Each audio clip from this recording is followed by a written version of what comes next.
Hey guys, tonight we slip into the gaslit streets of Victorian London. Imagine cobblestones, slick with drizzle, the glow of lamps hissing faintly, and a fog that curls around your ankles like a curious cat. You're walking, shoulders hunched, coat collar pulled up, and every corner offers you a glimpse of two worlds stacked on top of each other.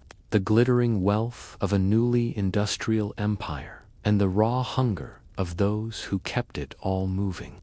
And, by the way, you probably won't survive this era unless you're very lucky, very rich, or have a suspiciously strong set of lungs. So, before you get comfortable, take a moment to like the video and subscribe, but only if you genuinely enjoy what I do here. And while you're at it, let me know in the comments where you're listening from and what time it is for you right now. Now, dim the lights, maybe turn on a fan for that soft background hum, and let's ease into tonight's journey together.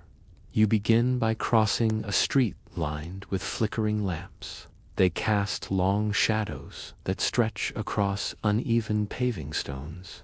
On your left, a row of handsome townhouses glows from within, curtains drawn back just enough for you to glimpse crystal chandeliers. A carriage pulls up, horses steaming in the cold air, and a footman leaps down to open the door.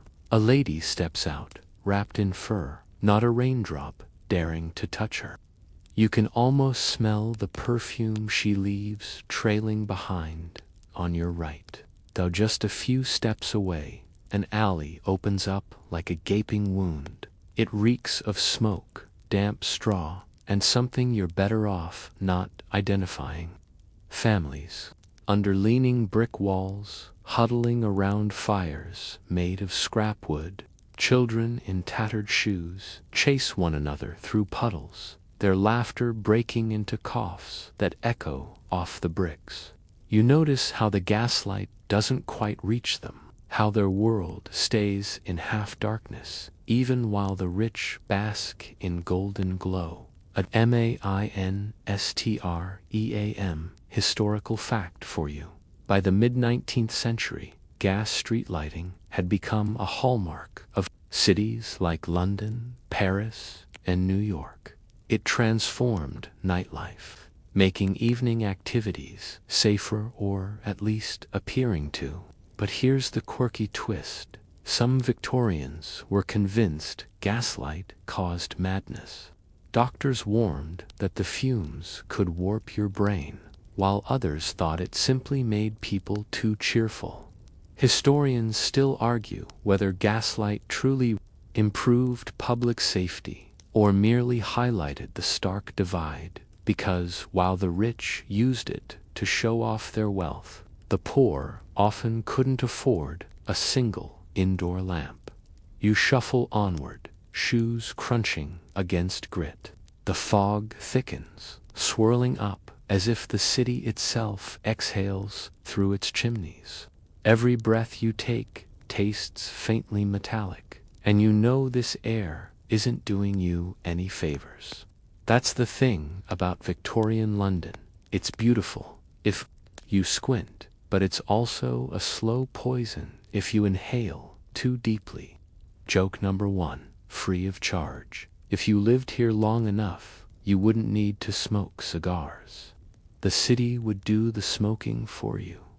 A man in top hat and cane passes by. His boots barely touch the ground, polished so bright you can practically see your reflection. He doesn't look at you. He doesn't need to. He's already judged you. From the cut of your coat, in his mind, your place is on the other side of that alley. Meanwhile, another figure emerges from the darkness, barefoot trousers rolled above ankles, clutching a rag to his mouth. He stares at the gentleman with a mix of longing and resentment.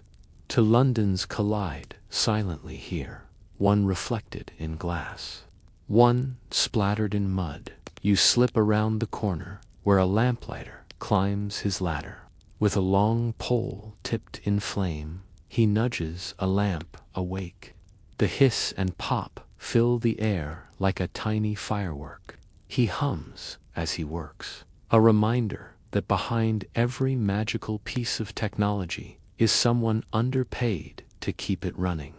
Another joke for you: Victorian innovation was great, unless you happen to be the one holding the ladder in the rain. Further along, you find yourself in front of a shop window. Fine silks drape across mannequins, jewels sparkle on velvet and shoes, so glossy you wonder if anyone ever dared scuff them. Behind you, however, a boy your age presses his nose to the glass. His fingers leave streaks on the polished pane, and you realize he'll never own even a scrap of what he's admiring. In fact, if he's lucky, he'll get a second-hand pair of boots thrown out by a family 3 neighborhoods over. That's his inheritance. Now here's a fun little fringe tidbit. In some poorer districts, families literally rented furniture by the day. A chair or a bed could be delivered in the evening and collected in the morning, so you could look respectable if a neighbor stopped by. Historians still argue whether this practice showed resilience and adaptability, or whether it was just another cruel cycle of debt. But imagine going to sleep knowing someone might knock on your door in the morning, not to deliver breakfast, but to repossess the only chair you owned. You walk further, into a square where street performers gather. Fiddlers play cheerful tunes, and acrobats toss torches high into the air. A crowd forms, laughter mingling with applause. Yet, as you look closer, you see desperation etched into the performers' faces. This isn't entertainment for them, it's survival. Tossing coins is the difference between eating tonight or not. You fish a penny from your pocket, drop it in, and notice how quickly it vanishes into a tin. Like everything else here, joy is fleeting and fragile. The air grows thicker now, the fog almost a living creature, clinging to your skin. Somewhere in the distance, bells toll from St. Paul's, muffled but insistent. They remind you that time marches on, whether you're sitting in a gilded salon or huddling in an alley. The city doesn't pause for your hunger or your luxury. It simply breathes around you. You turn down one last street. Ahead lies a townhouse door, polished brass gleaming, knocker shaped like a lion's head. Across from it, another door, warped by moisture, its wood splintered and peeling. 2 doors, 1 street, 2 fates, and you stand in the middle, teetering on the line. That's Victorian London, for you, a balancing act of brilliance and misery, candlelight and shadow, silk and soot. And as you pause, the final joke of this section. Remember how people today complain about their Wi-Fi going out for 5 minutes? In the Victorian era, you'd be lucky if the only thing going out was your lamp and not your lungs. You wander forward from those shadowed streets into the threshold of a wealthy townhouse. The door swings inward, not for you, mind you, but for a guest arriving with gloves and a smug smile. Still, you slip through behind them, your shoes silent, on polished stone. The transition is immediate, like stepping from one planet to another. Outside, soot and fog. Inside, polished floors that glisten beneath your feet. A hall mirror reflects your face, pale from the damp, and you half expect it to reject you outright. The parlor awaits, warm and glowing. A chandelier drips light like molten honey across velvet sofas. You brush your fingers along the upholstery, soft as a cloud, and wonder how many coal miners' lungs had to give out so this room could shine. On the mantel sit porcelain figurines, delicate enough to break if you exhaled too hard. You resist the urge to sneeze, a mainstream historical fact to settle in your pocket. By the 1850s, Britain's upper middle class was obsessed with parlors. They became the showcase of respectability, filled with ornaments, stuffed chairs, and sometimes so many ferns that you could mistake them for tiny jungles. The room wasn't just for sitting, it was for declaring, "Look, we've made it." You lean back in a chair, its cushions swallowing you whole. But don't get too cozy, because just across the city, in a tenement, families cram into rooms no bigger than this parlor. Let's walk you there. The scene shifts as you step through an imaginary door into a tenement's narrow stairwell. The air is sour with damp clothes, fried onions, and unwashed bodies. The stairs creak dangerously, every step a gamble. You duck into one of the rooms. One bed, maybe two, for a family of 6. Clothes hang from nails in the wall, and a chipped kettle sits on the hearth. Straw litters the floor, meant as bedding for the children. You kneel down and test its cratchy, uneven, crawling with lice. Sleep here, and you'll wake up with more company than you bargained for. A quirky tidbit: some tenement walls were so thin that you could hear your neighbor breathing. Privacy? Forget it. Families sometimes hung blankets to carve out rooms. Though the effect was mostly psychological, still, it gave people the illusion of having a space of their own, even if that space was just 3 feet of fabric. Historians still argue whether these makeshift dividers showed resilience or whether they simply highlighted the indignities people endured to survive. You sit cross-legged on the floor, listening to the overlapping sounds. A baby cries, someone coughs deep, rattling, endless aman, and through it all, you hear faint music from the parlor you left behind. It's the cruelest trick of all. Both worlds exist at once, side by side, yet never touching back. In the parlor, a hostess offers you tea in a porcelain cup thin enough to be transparent. She chats politely, voice carrying the rhythm of someone who has never had to shout over factory machines. You sip, careful not to slurp. Across town, in the tenement, tea is a luxury. Families drink weak substitutes, made from burnt bread boiled in water, calling it tea because it feels civilized. Joke number 1 for this section: if you thought your instant coffee was sad, try a breadwater latte sometime. The lady in the parlor shows you her cabinet's glass doors, revealing fine china sets she never actually uses. They are for show, a silent brag to visitors. Meanwhile, in the tenement, dishes are shared, one bowl passing from child to child, wiped clean on a sleeve, if lucky. Here's another quirky tidbit. Some poor households ate from trencher bread, hardened loaves used as plates until they soaked up enough stew to double as food. Talk about recycling before it was trendy. You lean against the wall of the parlor, noticing wallpaper patterns of roses and vines. Each swirl cost money, but to the rich, it was essential to make walls bloom with decoration. In the tenement, walls drip with condensation. Sometimes, frost forms inside during winter, sketching icy patterns that look almost artistic if you squint. Historians still argue whether poor families saw beauty in those icy designs or whether they were simply too busy trying not to freeze. The difference in sound is striking. In the parlor, a piano tinkles softly in the background. The notes float like soap bubbles, weightless, charming.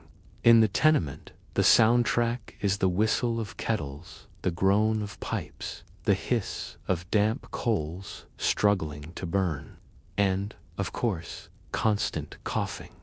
Joke number 2. You didn't need Spotify Premium here. You had the tuberculosis. Greatest hits playlist on loop. A servant enters the parlor, head bowed, to refill the fire. You notice the mistress of the house barely acknowledges them.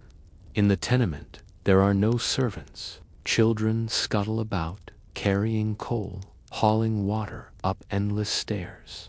Childhood isn't about play. It's about helping keep the family alive.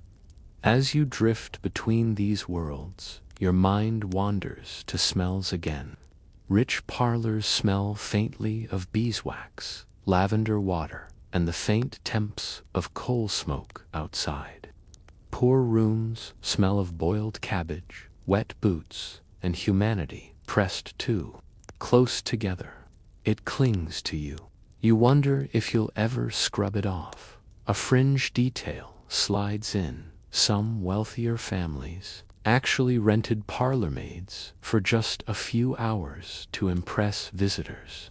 The maid would serve tea, clean up afterward, then vanish back into her own cramped lodgings. Historians still argue whether this practice was clever theater or a cruel charade.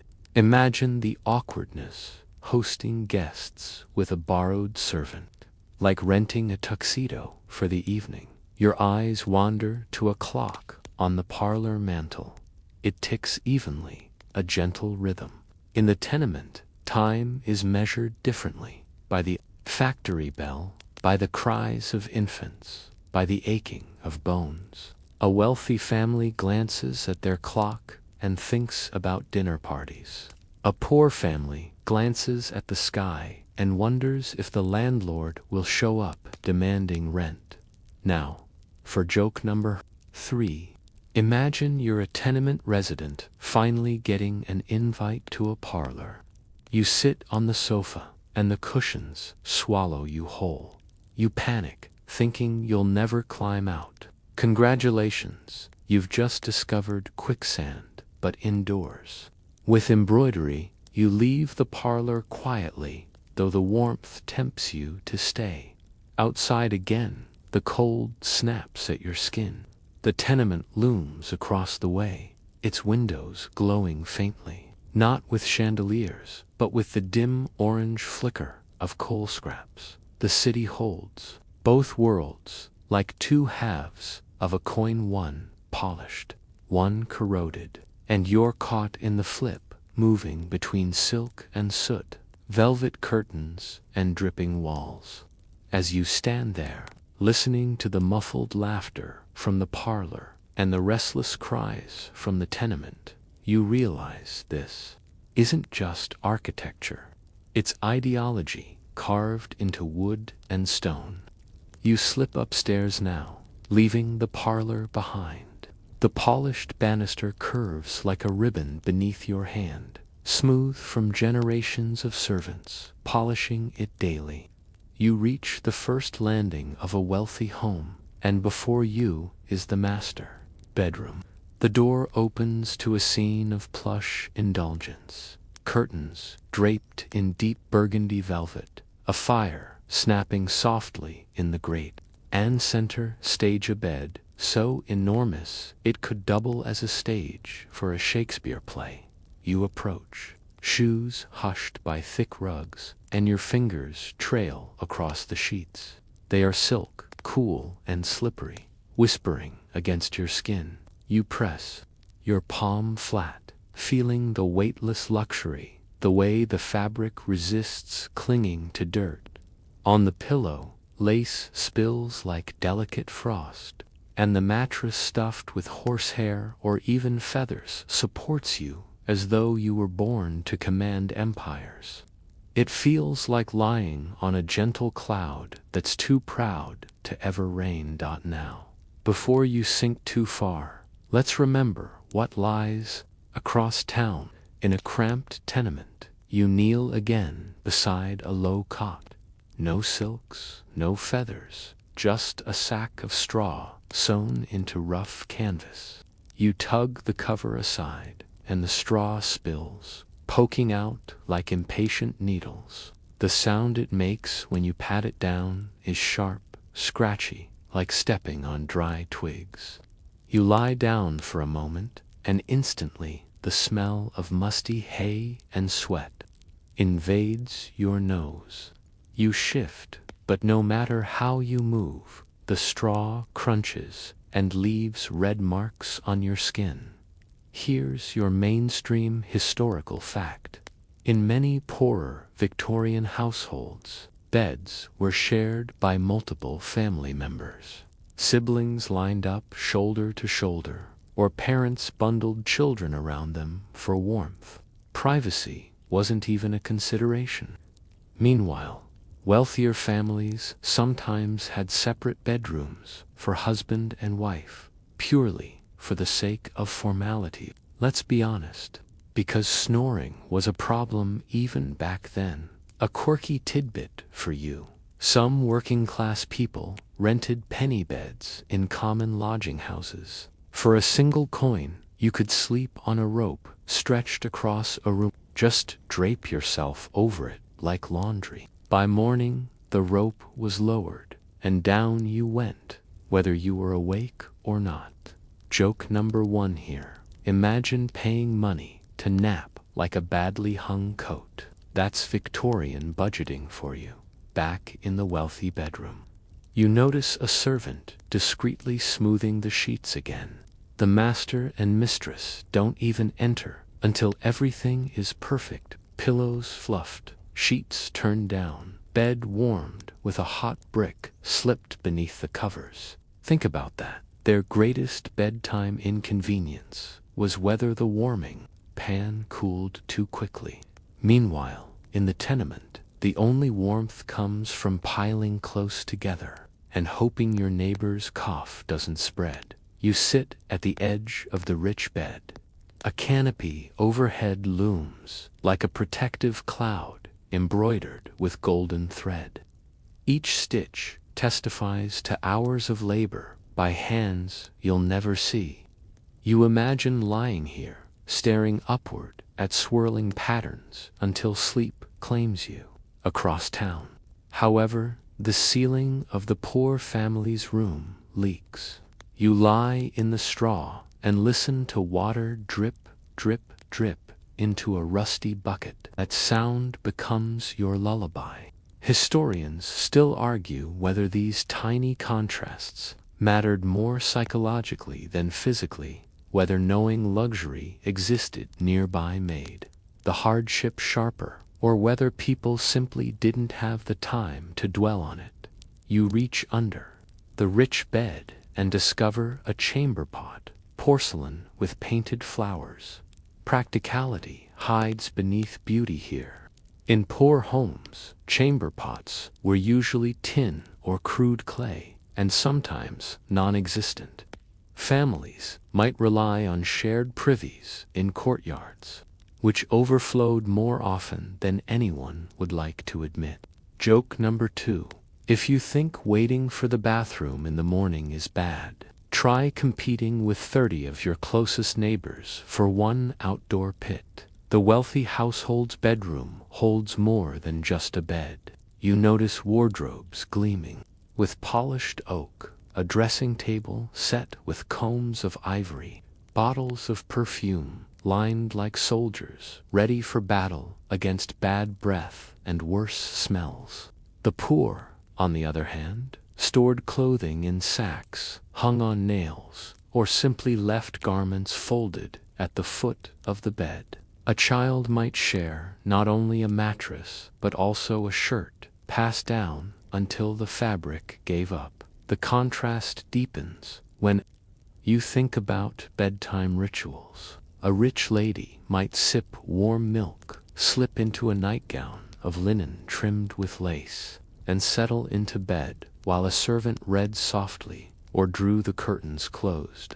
The poor mother, meanwhile, yanks her children's blankets tighter, muttering for them to stop fidgeting.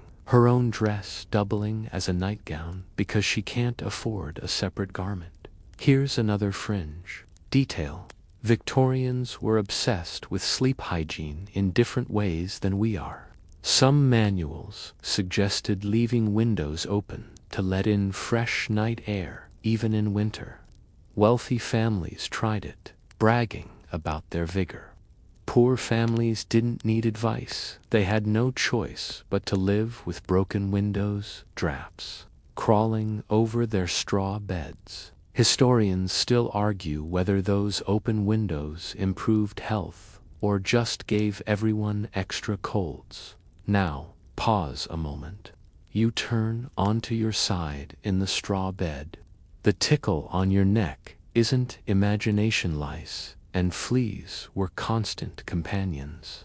In wealthier homes, regular laundering and lavender sachets kept them at bay, though not always. In fact, there are accounts of aristocrats quietly scratching themselves mid-ball. Joke number 3. You can dress lice up in silk sheets, but they'll still RSVP to your party. The sounds of sleep differ too. In the mansion, the fire pops, the clock ticks, and silence stretches comfortably. In the tenement, snores overlap with coughs, cries, and the scuttling of rats. Your dreams are interrupted by the rattle of a cart outside, or the scream of a neighbor in the next room. Rich or poor, people dreamed, but their dreams were shaped by what they left behind when they closed their eyes. You rise from the straw and walk back across town.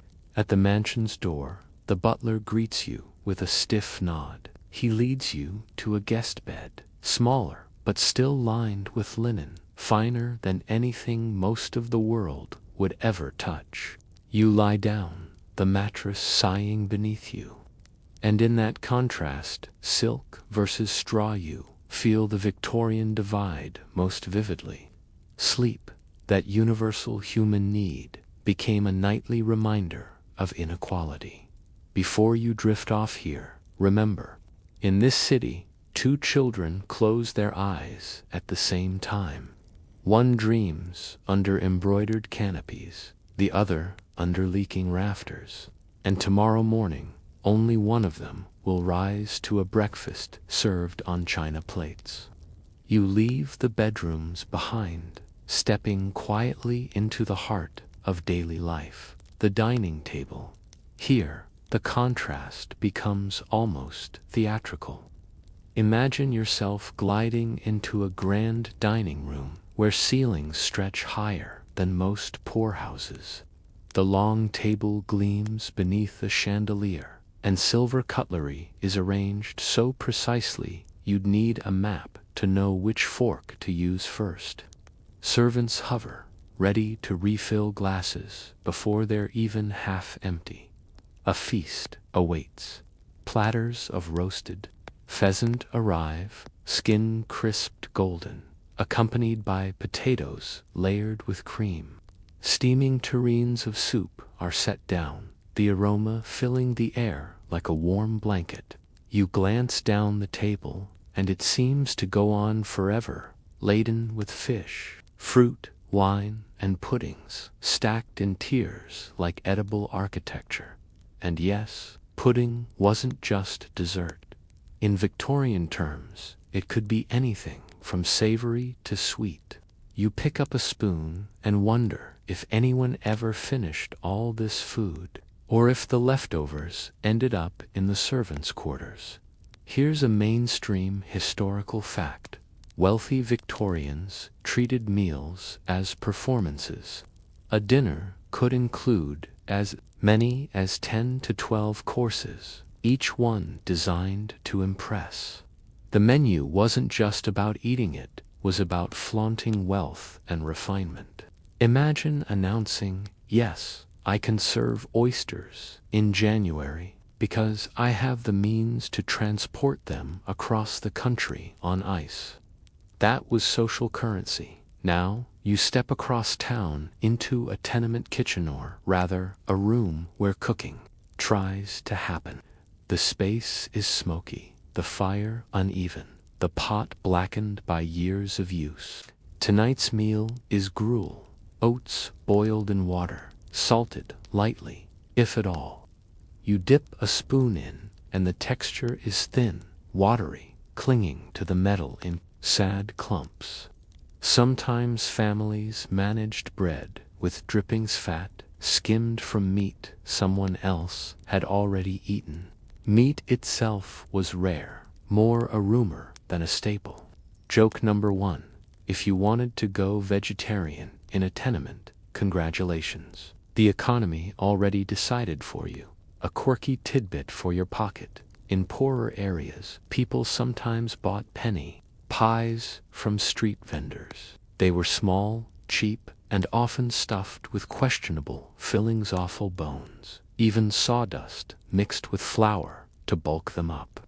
Children loved them, mostly because they were warm. Historians still argue whether penny pies kept people alive or slowly poisoned them, since the ingredients were never quite identifiable. Back at the mansion, wine flows freely. Decanters glint red and gold as servants pour without spilling a drop. Conversation drifts around the table, politics, poetry, the latest scandal in Parliament. Meanwhile, across town, families sip small beer, a weak brew safer than water, or they drink from a kettle of boiled liquid flavored faintly with cabbage. You taste it, and it's bitter, like chewing on damp leaves, and yet it warms your belly, so you keep drinking.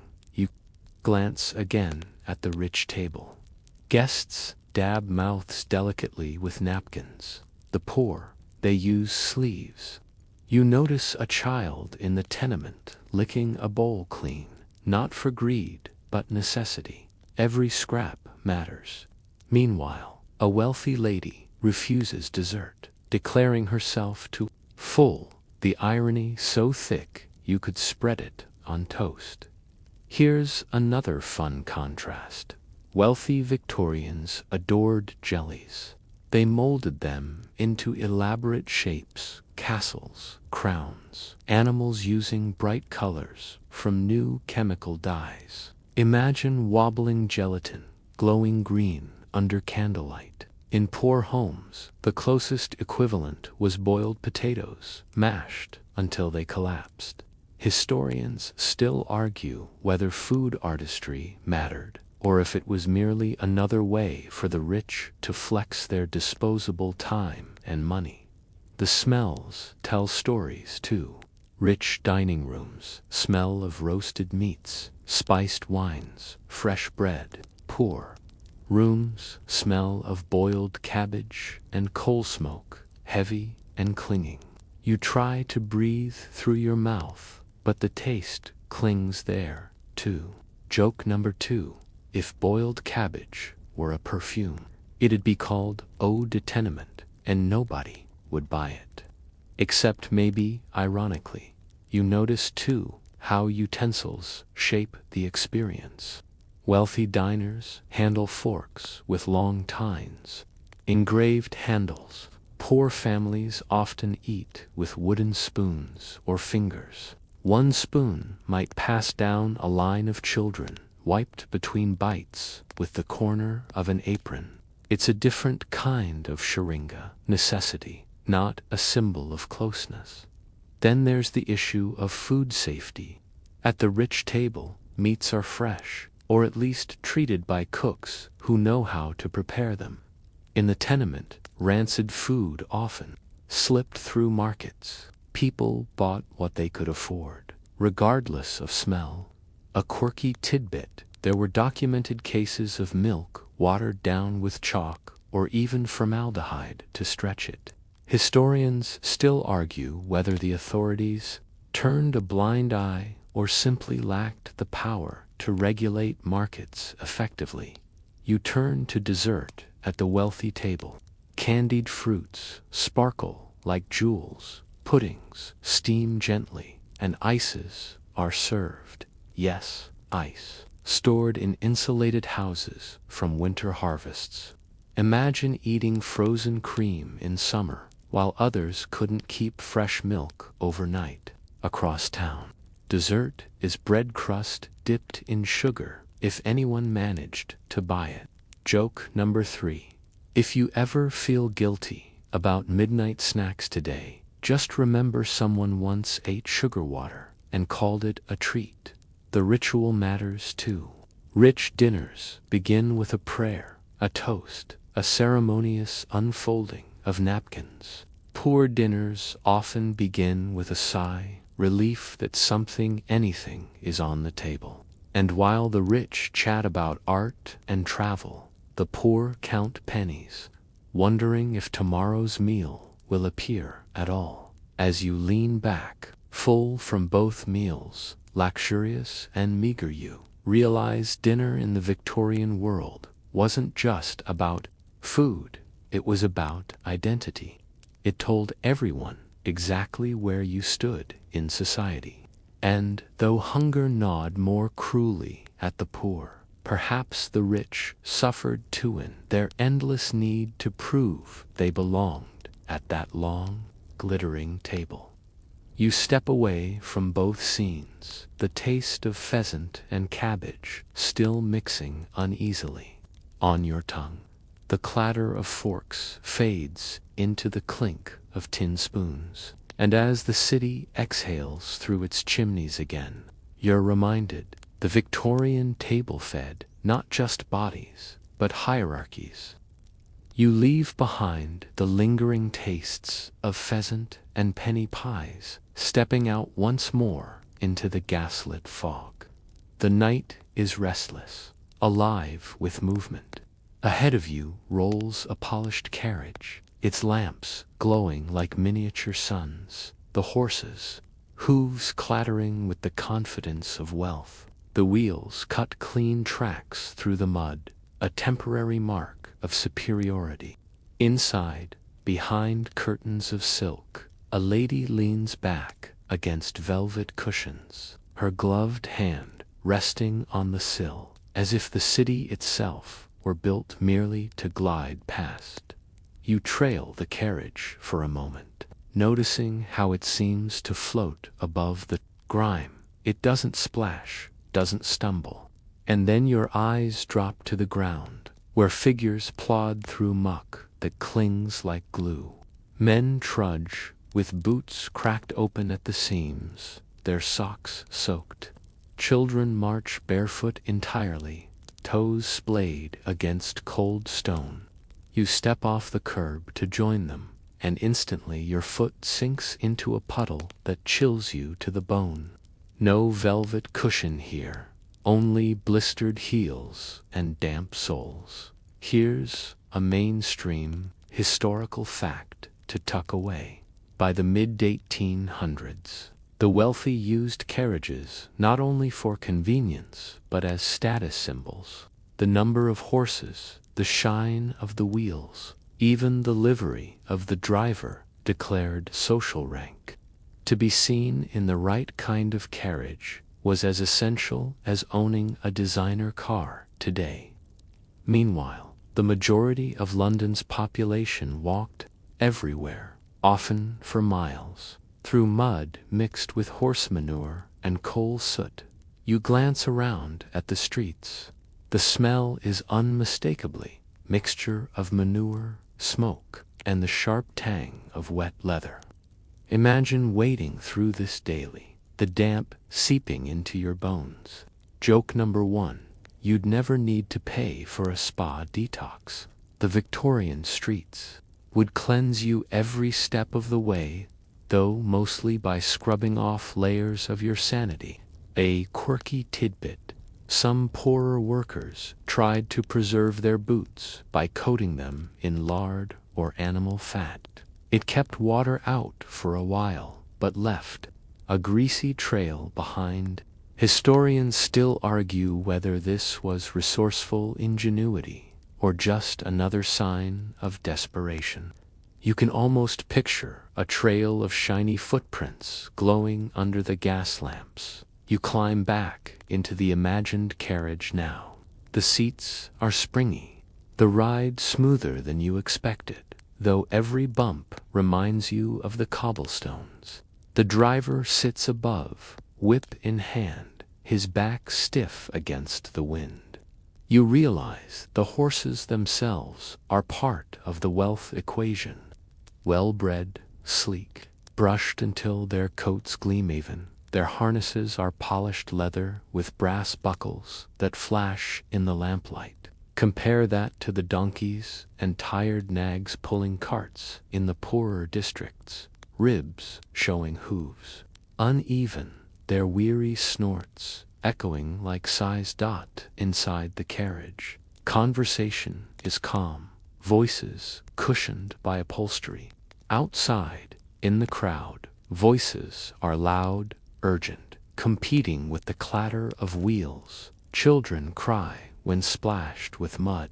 Women shout to sell roasted chestnuts. Men curse when nearly run over by wheels that never bother to slow.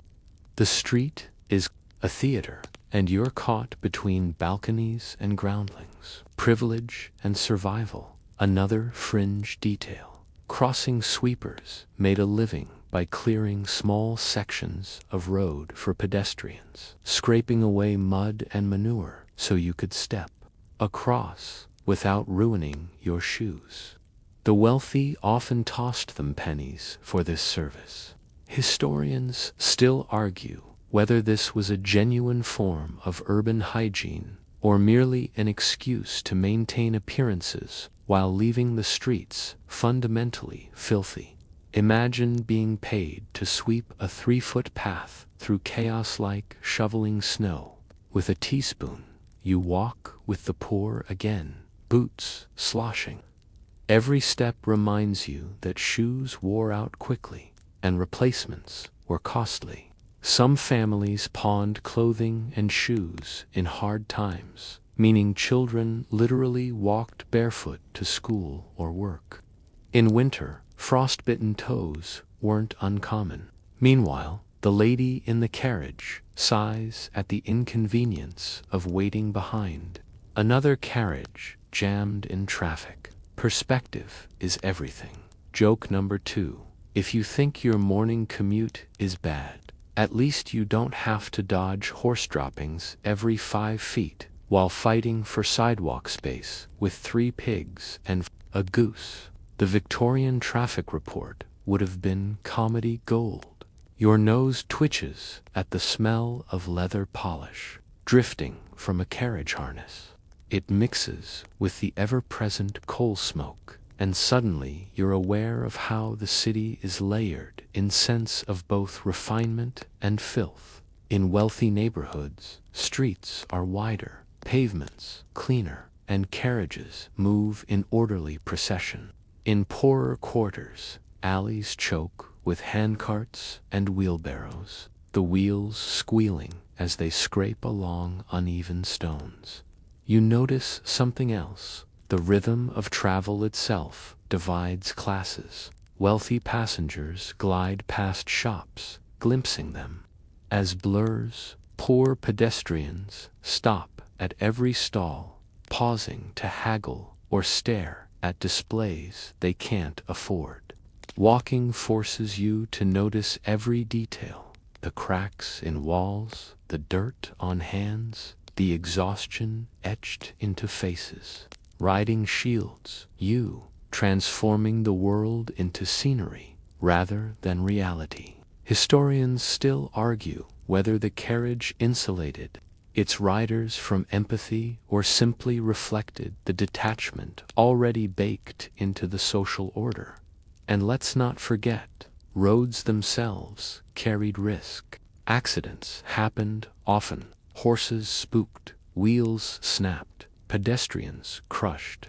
Newspapers printed sensational stories of runaway carriages. Meanwhile, the poor risked tripping into gutters filled with filth or being trampled in a crowd. Both rich and poor faced danger, but the aftermath differed. The wealthy could call a doctor immediately. The poor limped home and prayed. You climb down from the carriage now, boots crunching on stone, and glance at your reflection in the brass fittings. For a second, you look as though you belong, but then you turn, and mud splashes up, soaking your trousers. The illusion vanishes. You're back among the trudging, among those whose entire lives are measured in miles walked. Here's joke number 3 to lighten your march. Modern fitness trackers brag when you hit 10,000 steps a day. A Victorian laborer, he'd laugh. In your face his step count was survival, and no one gave him a shiny badge for it. You continue forward, following the rhythm of hooves and boots, carriages and footsteps, wealth and want. Each echo against the stones reminds you of the city's constant heartbeat, a pulse shared by all, but felt so differently depending on whether you ride or walk. At last, the fog parts slightly, revealing both a polished carriage rolling onward and a ragged man limping behind. They share the same road, the same city, the same night, but their journeys couldn't be further apart. And you, stuck between them, feel the weight of every step and every wheel turn in Victorian London. You follow the rhythm of boots and hooves until it carries you toward a gentler ritual, one so quintessentially Victorian that it might as well be stitched into the fabric of the empire. The carriages have gone, the alleyways fade, and now you step into a bright drawing room where the table is laid not for survival but for ceremony. The scent greets you, first steaming leaves, floral and earthy, lifted on currents of heated air. Cups and saucers clink softly like the notes of a delicate tune, and everything seems designed to slow time down. You take a seat. A maid in uniform moves quietly, pouring amber liquid from a porcelain teapot painted with blue vines. Sugar cubes wait in a dish shaped like a swan, and thin slices of lemon gleam like captured suns. Plates hold finger sandwiches so dainty you'd swear they were made for dolls. Cucumber, salmon, egg with cress. A sponge cake glistens under a dusting of sugar, its layers glued with jam. It's not just food, it's choreography. You're meant to stir, sip, nibble, and smile in rhythm with everyone else. Here's your mainstream historical fact. By the mid-19th century, afternoon tea became a cornerstone of middle and upper-class life, popularized by Anna, Duchess of Bedford. She turned the awkward gap between lunch and late dinner into a social occasion, and soon everyone respectable followed suit. Having tea wasn't just about drinking, it was about proving you belonged. But just outside, in a back alley or tenement, a very different scene plays out. You duck through a doorway into a cramped kitchen. A cracked kettle hisses on the fire, but the liquid inside is hardly worthy of the word tea. It might be reboiled leaves, bought second-hand, or worse, a concoction of herbs, twigs, or roasted dandelion roots. Sometimes even burnt bread, boiled in water, passed for a brew. You lift the cup, chipped and blackened at the rim, and take a sip. It tastes smoky, bitter, and vaguely sour, but it's hot, and that's enough. Joke number 1. Call it artisan roasted bread infusion, and suddenly it sounds like something that would sell for $6 in a hip cafe today.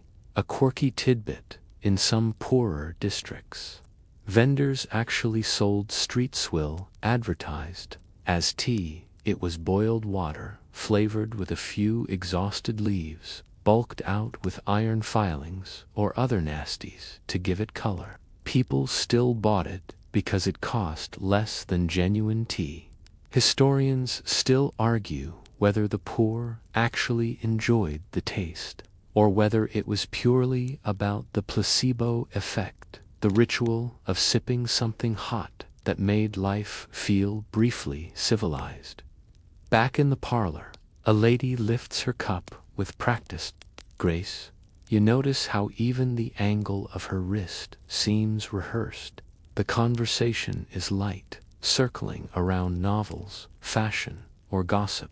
Children peek in from the doorway, eager for a sweet biscuit. Across the city, a family gathers around a single mug, passing it from hand to hand, each person taking a sip before giving it up. For them, the ritual is less about manners and more about warmth. You glance at the sugar cubes again, and a darker thought intrudes. Sugar came largely from colonies worked by enslaved or indentured laborers, though few Victorians paused to consider it. That sweetness on the tongue had a bitter history. Meanwhile, the poor often couldn't afford sugar at all, or stretched it so far that one cube sweetened pot after pot. Joke number 2. If you ever think you're stingy with condiments, imagine guarding a single sugar cube like it's the crown jewels. The vessels themselves tell stories. Wealthy families sipped from thin porcelain, imported from China, or manufactured in Staffordshire with elegant patterns. Poor families often drank from tin mugs, their insides stained dark from endless boiling. In fact, one mug might double as a soup bowl, a teacup, and occasionally a child's toy bucket. Efficiency at its most depressing. Another fringe detail: tea leaves in wealthy homes were sometimes locked away in caddies, and the keys kept by the mistress of the house. Tea was precious, not to be wasted or stolen by servants. Historians still argue whether this control came from thrift or mistrust. In poor homes, the only lock was necessity. You didn't guard tea because you barely had any to steal. You sit a little longer in the fine parlor. The maid sets down a silver strainer, catching loose leaves. The air is calm, filled with polite murmurs and the occasional laugh. Yet, across town, the poor slurp noisily from chipped cups, coughing between sips as smoke from the fire fills the room. The contrast is so sharp, it almost feels like two different planets orbiting the same sun. And the smells in the wealthy room. You catch notes of bergamot, lemon, and sponge cake, all light and airy. In the poor room, the brew smells burnt, mixed with coal smoke, and the faint temps of damp clothes drying on a chair. Both smells linger, but only one would ever be bottled. Joke number 3. Imagine hosting a Victorian tea party with guests from both sides. The rich pour from porcelain pots, the poor bring their bread in fusion, and everyone politely pretends not to notice. That's one party nobody's Instagramming. You take another sip, closing your eyes. For the rich, tea is a pause, a moment of grace between obligations. For the poor, it is fuel, a thin line of warmth against hunger and fatigue. But in both cases, it matters. Tea was the thread tying Victorian society together, even if the cloth it stitched was wildly uneven. When you rise, setting the porcelain cup down gently, you carry both brews in your memory, the fragrant Earl Grey and the bitter street swill. And as you step back into the fog, you realize that in Victorian London, even something as simple as a cup of tea could reveal the entire social ladder, rung by rung, from silver spoons to scorched kettles. You wander now from the warmth of tea tables toward another layer of Victorian life, what people wrapped around their bodies each morning and peeled off each night. Clothing, like bedding and food, became a daily declaration of rank, stitched visibly for the world to read. Step into a wealthy home's dressing chamber, and you're immediately overwhelmed by abundance. Wardrobes that stretch wall to wall, trunks stacked high, drawers heavy with silks, velvets, and linens. The smell of lavender sachets drifts from folded stacks, warding off moths and mustiness. You reach out, brushing your hand over a gown so smooth it seems to ripple like water. Wealthy Victorians didn't just own clothes, they curated them. Every garment carried meaning. Morning gowns for leisure, tailored walking dresses for afternoon strolls, evening gowns dripping with beads for dinners. Gentlemen kept rows of suits with varying levels of formality, each accompanied by cravats, gloves, and hats.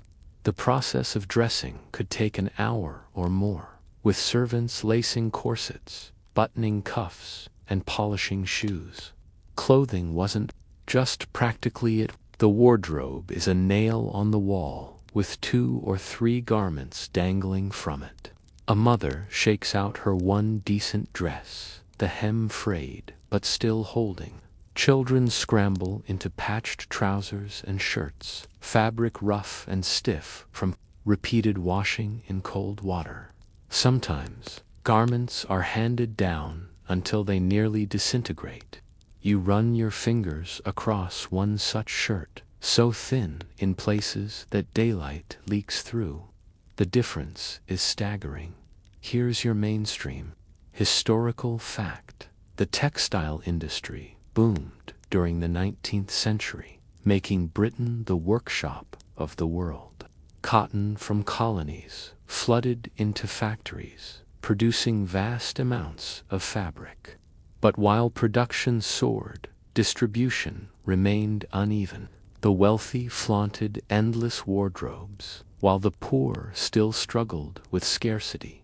A quirky tidbit: in some working-class families, children went to school barefoot, not by choice, but because their only pair of boots was reserved for Sundays or special occasions. Walking to class with bare feet wasn't just uncomfortable, it was humiliating, especially in winter. Historians still argue whether this toughened children's resilience or simply compounded their misery. You look again at the wealthy dressing room.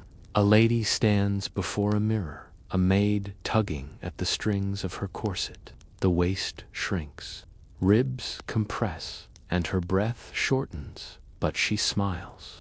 To her, the discomfort is proof of refinement.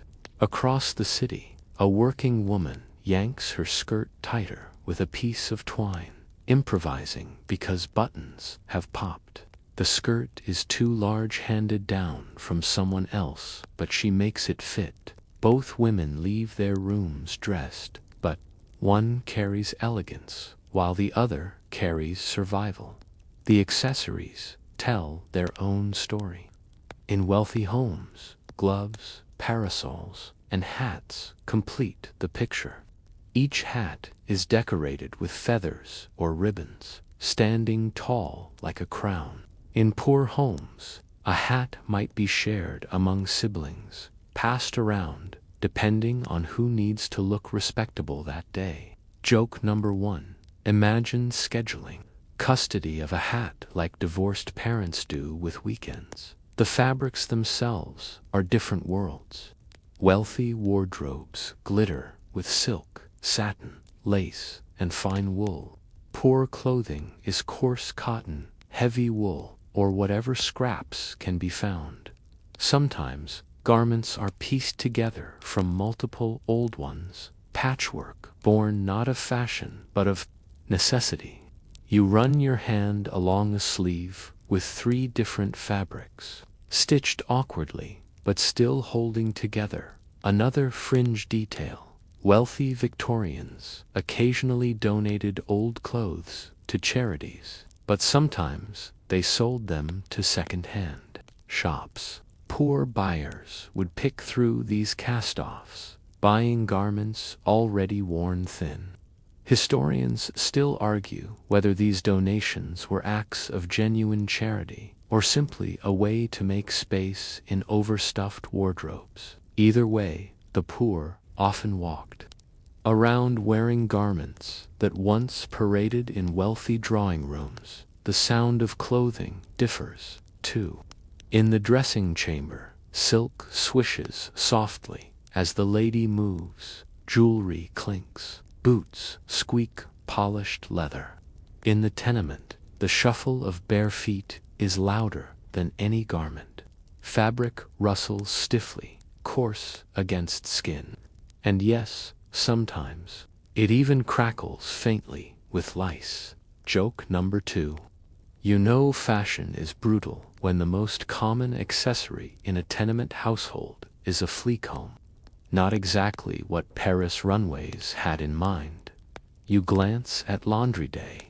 In wealthy homes, laundresses collect baskets of fine linen, scrubbing them with soap imported from abroad, hanging them neatly in gardens. In poor homes, laundry is scrubbed in cold water, hung indoors where damp never quite leaves, giving garments that permanent, musty smell. Sometimes clothes are pawned and redeemed later, cleaned just enough to fetch a decent price again. The symbolism is unavoidable. Clothing in Victorian society shouted your class before you even opened your mouth. A torn sleeve marked you as poor. No matter how clever your words, a silk cravat elevated you even if you were bankrupt. People judged one another instantly by fabric, cut, and cleanliness. Historians still argue whether this rigid code of dress maintained order or smothered individuality. Joke number 3. Think about it if Victorians had casual Fridays. The rich would probably still show up in embroidered waistcoats, while the poor might just wear the same trousers but with one less patch. Not exactly the revolution. And yet, clothing also offered dreams. A poor girl watching wealthy ladies in crinolines might imagine herself someday in a gown. A boy polishing boots might picture his feet inside them. The gulf was wide, but the desire for beauty, for presentation, for dignity, those were universal. You trace your hand along a patch, then along a lace cuff, and realize both fabrics tell the same story. People striving to cover themselves, not just with cloth, but with identity. When you step back into the foggy street, the images linger. Silk, shimmering under candlelight, rags stiff with dirt. Each tells you exactly where its wearer belongs in the Victorian hierarchy. Clothes don't just keep you warm, they keep you locked in your social tier, reminding you every time you tie a ribbon or a string where you stand in the pecking order. You step away from the wardrobes and finery, drawn instead by the hum of voices echoing down a long hallway. You peek into a schoolroom, but not the kind most children ever saw.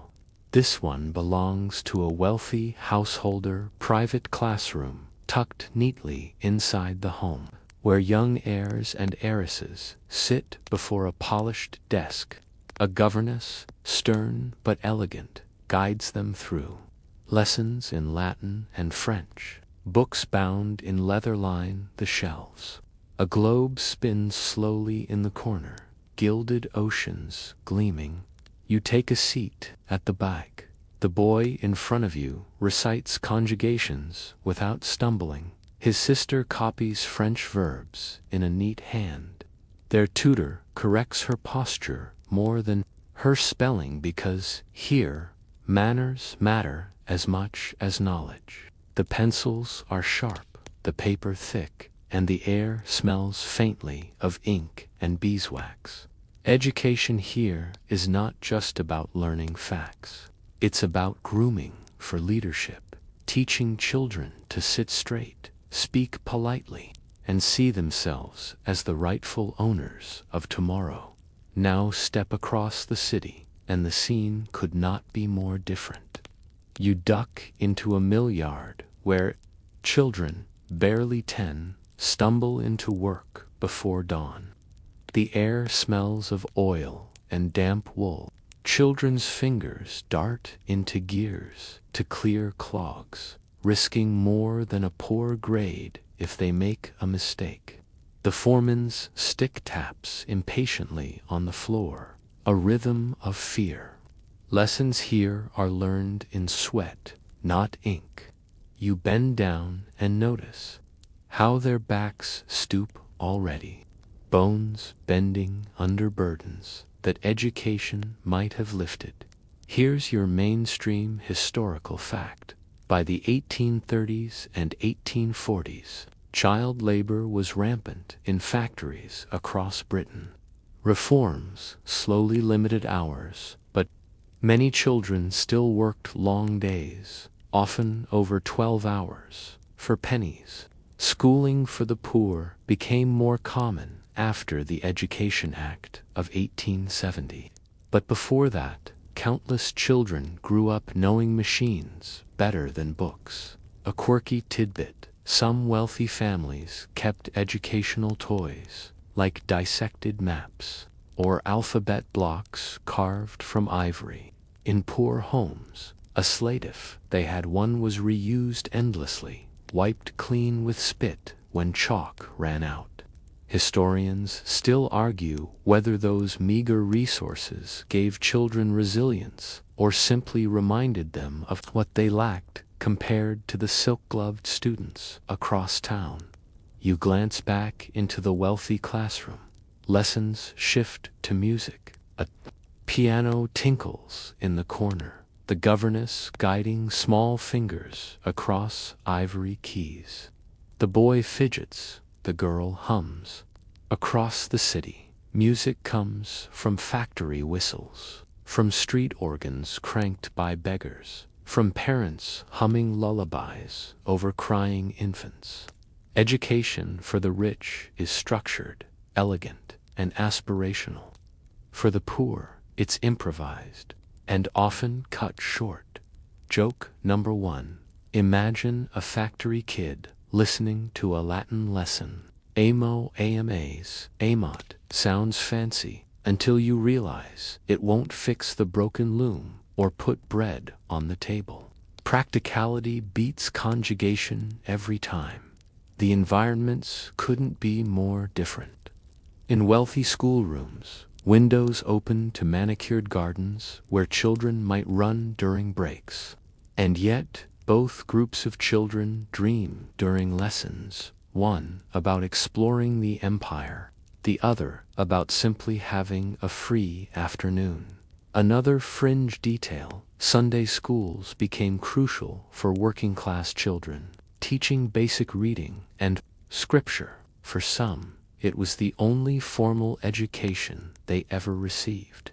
Historians still argue whether these schools offered genuine opportunity or simply reinforced obedience by tying literacy to religion. Still, for a child tracing letters for the first time, it must have felt like opening a secret door. Back in the wealthy home, a tutor quizzes geography. A finger slides across the globe, pointing to India, Africa, Canada. The children parrot facts, names of colonies, rivers, exports.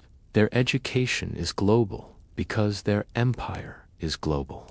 Across town, a working child might not even know the name of the next county, because why would they, when their world is confined to factory floors and cramped alleys? Rich children use fountain pens, inkwells, neatly folded paper.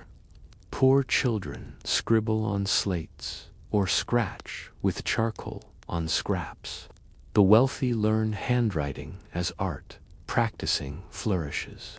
The poor learn handwriting as function, barely legible, but serviceable enough to sign a name on a payslip. Joke number 2. If handwriting judged character back then, some of the greatest factory kids would have been declared villains just for their scrawl. You notice how discipline works differently, too. In wealthy homes, correction comes with sharp words or the occasional ruler tap. In factories, mistakes can cost fingers or, worse, the stakes are cruelly higher, yet both environments rely on obedience. One child learns to bow politely, the other to keep their head down. The long-term effects unfold in your mind. Wealthy children graduate to universities, politics, or managing estates. Poor children age into workers, their education in endurance. And yet, stories exist of individuals who bridged the gap, rising from factory floors to become self-taught writers or reformers. Historians still argue whether these exceptions proved opportunity existed for all, or whether they were simply rare sparks against a backdrop of darkness. Joke number 3. Think about homework complaints today. It's unfair. I have to write 3 essays.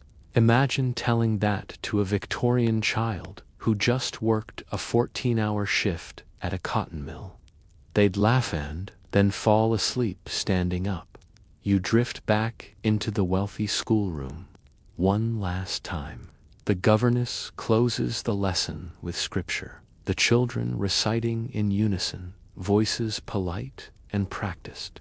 Across the city, another child recites numbers while counting pennies earned for the day, a grim version of arithmetic. Both kinds of learning shape the future.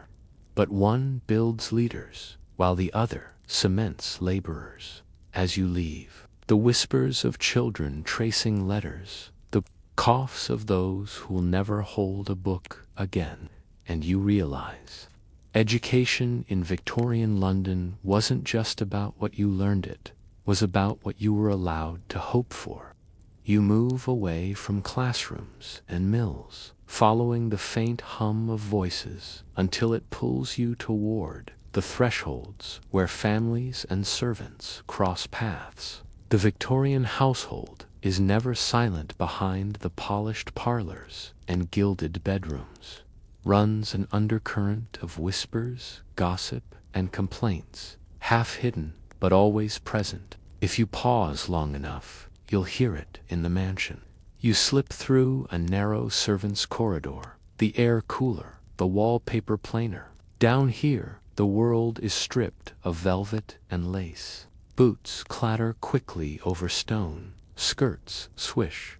In haste, a butler checks his pocket watch. A cook yells about undercooked lamb, and 2 maids whisper in a corner, giggling about the lady's new hat that looks, frankly, like an upside-down soup bowl.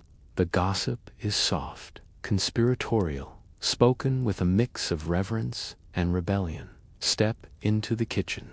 It's hot, steaming, alive with clattering pans. Servants move like dancers in a chaotic ballet. One stirs soup, another hauls coal, another irons, a mountain of linen. They whisper as they work, voices low so the family upstairs won't hear. One maid mutters about a guest who drank too much port, another sighs about wages being docked. Gossip is currency here, traded between chores. Here's your mainstream historical fact. Victorian servants were expected to be invisible, yet omnipresent. They kept the household running, but were rarely acknowledged. And despite the ideal of loyalty, turnover was high. Many stayed only a year or 2 before moving on, often dismissed for the smallest mistake or simply leaving out of exhaustion. Now cross into a tenement. The walls are thin as paper, and whispers here are impossible. Neighbors know each other's arguments by heart. Who owes rent? Whose baby cries all night? Whose husband came home drunk again? Voices overlap, rising through cracks in walls and ceilings. Privacy doesn't exist. A family's shame becomes community entertainment, and quarrels spread like wildfire. A quirky tidbit: in some poorer districts, landlords actually designed houses with hollow walls or listening tubes, allowing them to eavesdrop on tenants. Imagine your landlord knowing every time you sneezed. Historians still argue whether this was paranoia, control, or simply a side effect of shoddy construction. Either way, secrets were scarce. You lean closer in the tenement, and the noise grows. A mother scolds her child for spilling broth. A man upstairs yells at his wife, the words muffled but unmistakable. A baby's cry pierces through, met with shushing and lullabies. Arguments, laughter, lullabies, and coughs all blend into a messy chorus. Here, life is unfiltered, every sound laid bare. Joke number 1. Imagine trying to play hide-and-seek in a tenement. Everyone would know where you are before you finished counting. Privacy. 0. Back in the mansion, you tiptoe upstairs. A door is cracked open, and inside, the mistress speaks in hushed tones with her maid. She confides secrets, complaints about her husband, jealousy over another lady's jewels. The maid nods, sympathetic, storing every word. Later, those words will ripple through the servants' hall, twisted, exaggerated, fueling late-night chatter. Whispers flow downward, never upward. Contrast that with the tenement, where voices flow sideways. Neighbors shout across courtyards, lean out of windows to share gossip. A woman hangs laundry and hollers about the butcher's new apprentice. Another yells back about the landlord's latest trick. News spreads faster than fire, not whispered but shouted, filling the air like smoke. Another fringe detail: there were actual newspapers dedicated to servant gossip, mocking mistakes, or publishing anonymous confessions. Readers gobbled them up, both for entertainment and scandal. Historians still argue whether these papers empowered servants by giving them a voice, or exploited them by turning their struggles into jokes for the middle class. Joke number 2. Imagine if servants had social media, just polished 47 silver spoons. #blessed. The gossip feed would be endless. The tones of gossip differ, too. In wealthy homes, whispers are cautious, sharp-edged, carrying power dynamics. A single rumor could mean dismissal. In tenements, gossip is louder, woven into survival, sharing who owes what, who's sick, who's getting evicted information. As much as entertainment, you realize that both environments rely on talk, but in one, it's hidden like contraband. In the other, it's blasted through thin walls like a trumpet. You stand again in the servants' hall, listening to a butler recount the lady's poor piano playing. The maids giggle, hands covering mouths. Meanwhile, upstairs, the lady plays louder, believing she's impressive. The distance between perception and reality is bridged only by gossip. Joke number 3. In a way, gossip was the Victorian version of Yelp reviews.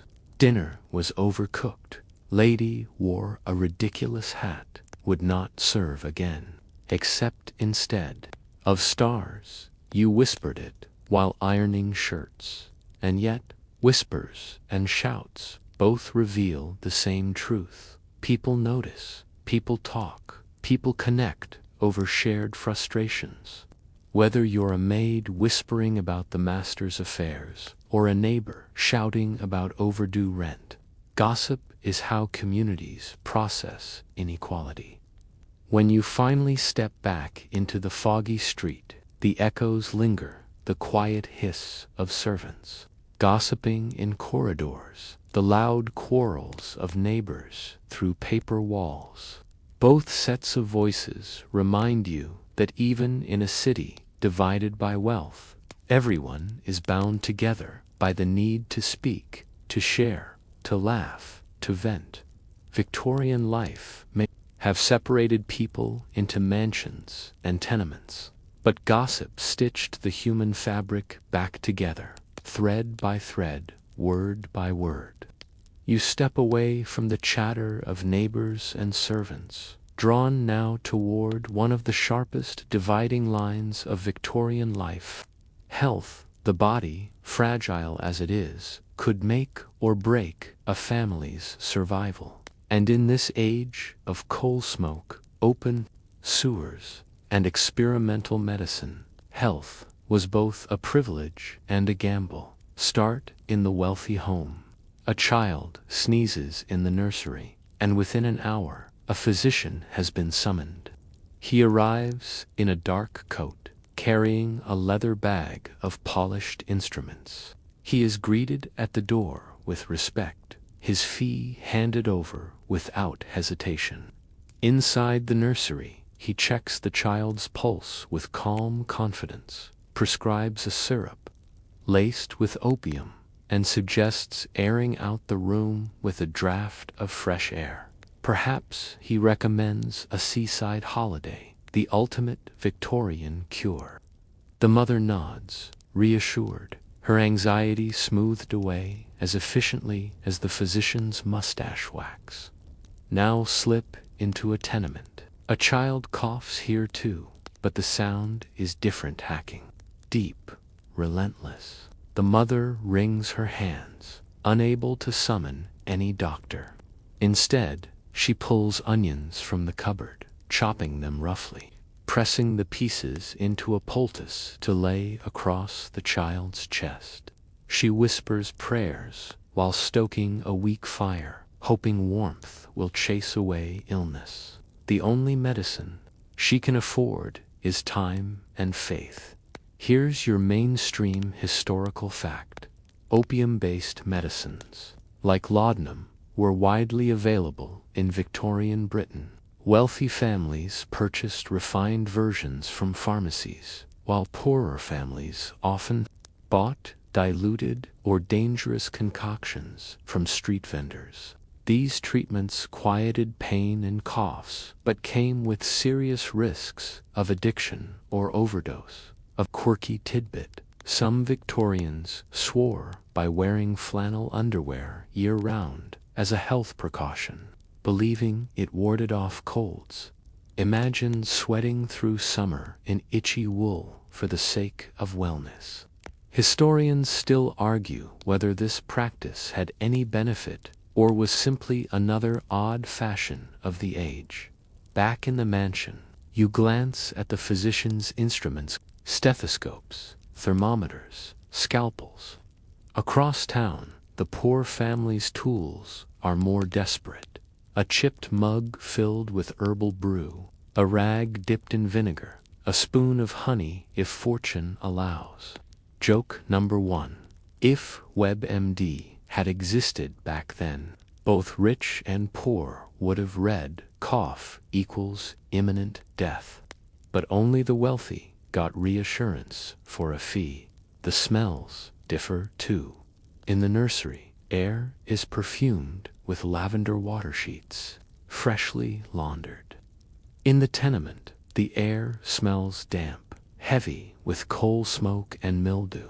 Illness doesn't just arrive, it thrives, fed by poor ventilation and overcrowding. Another fringe detail: many Victorian doctors practiced bleeding. Well into the 19th century, though it was slowly falling out of favor. Some families, desperate and uninformed, clung to it. Historians still argue whether these treatments prolonged suffering or occasionally brought relief. through sheer coincidence. Either way, a poor man cutting himself with a rusty blade at home was a far cry from a doctor's sterile lancet. You watch a wealthy lady sip cod liver oil, grimacing at the taste but trusting its reputation. Across town, a poor mother chews on garlic cloves, pressing the juice into her child's mouth. Both remedies sting, both are unpleasant, but only one comes from a glass bottle sealed with authority. The gulf widens in emergencies. In wealthy homes, if a child worsens, the doctor returns swiftly, carriage wheels clattering to the door. He writes letters to specialists, recommends retreats to Bath or Brighton. In poor homes, worsening means nothing but longer prayers and perhaps a visit from a neighbor who knows a cure. Sometimes that cure is worse than the disease. Joke number 2. Imagine your neighbor insisting a frog necklace cures measles. Smile politely, then maybe still try it, because what else can you do? Hospitals existed, but they too reflected class. The rich entered private wings with clean sheets and attentive nurses. The poor were crowded into charity wards, where beds lined up so close you could reach out and hold the hand of the person dying next to you. Infection spread like wildfire, and recovery often depended less on treatment than on sheer luck. Back in the wealthy drawing room, a gentleman brags about his latest visit to a spa town. He claims the mineral waters cured his gout. Across town, a man limps home from the factory, joints swollen, and soaks his feet in cold water because it's all he has. Historians still argue whether those spa trips provided genuine relief or just offered an excuse for socializing under the guise of health. Smells shift, again briny seaside air for the rich, acrid city stench for the poor. One group cures itself with vacations, the other with damp rags. Both groups catch colds anyway. Joke number 3. The Victorians had a cure for everything, and half of them involved either brandy or leeches. Imagine combining the two, a tipsy leech trying to find a vein. And yet, despite the divide, illness made everyone equal eventually. Cholera outbreaks didn't ask whether you had silk sheets or straw mats. Tuberculosis drifted through parlors and tenements alike, invisible and relentless. For all the differences in remedies and access, the body remained fragile, vulnerable to forces beyond anyone's control. You step back into the foggy street, ears ringing with coughs from both directions, the polite sniffle in a nursery, the hacking in a tenement. The line between silver spoons and onion poultices is stark, but the shadow of illness bridges the gap. In Victorian London, you might have a doctor on call or rely on home remedies, but either way, your health was always balanced precariously between hope and despair.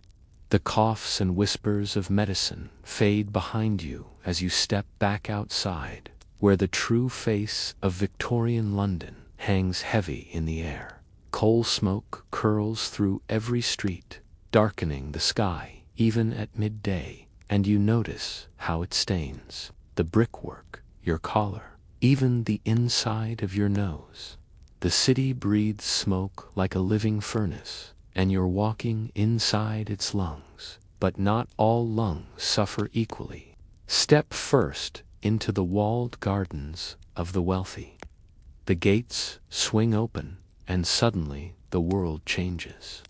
Grass stretches soft and green, roses bloom in neat rows, and gravel paths crunch pleasantly beneath polished boots.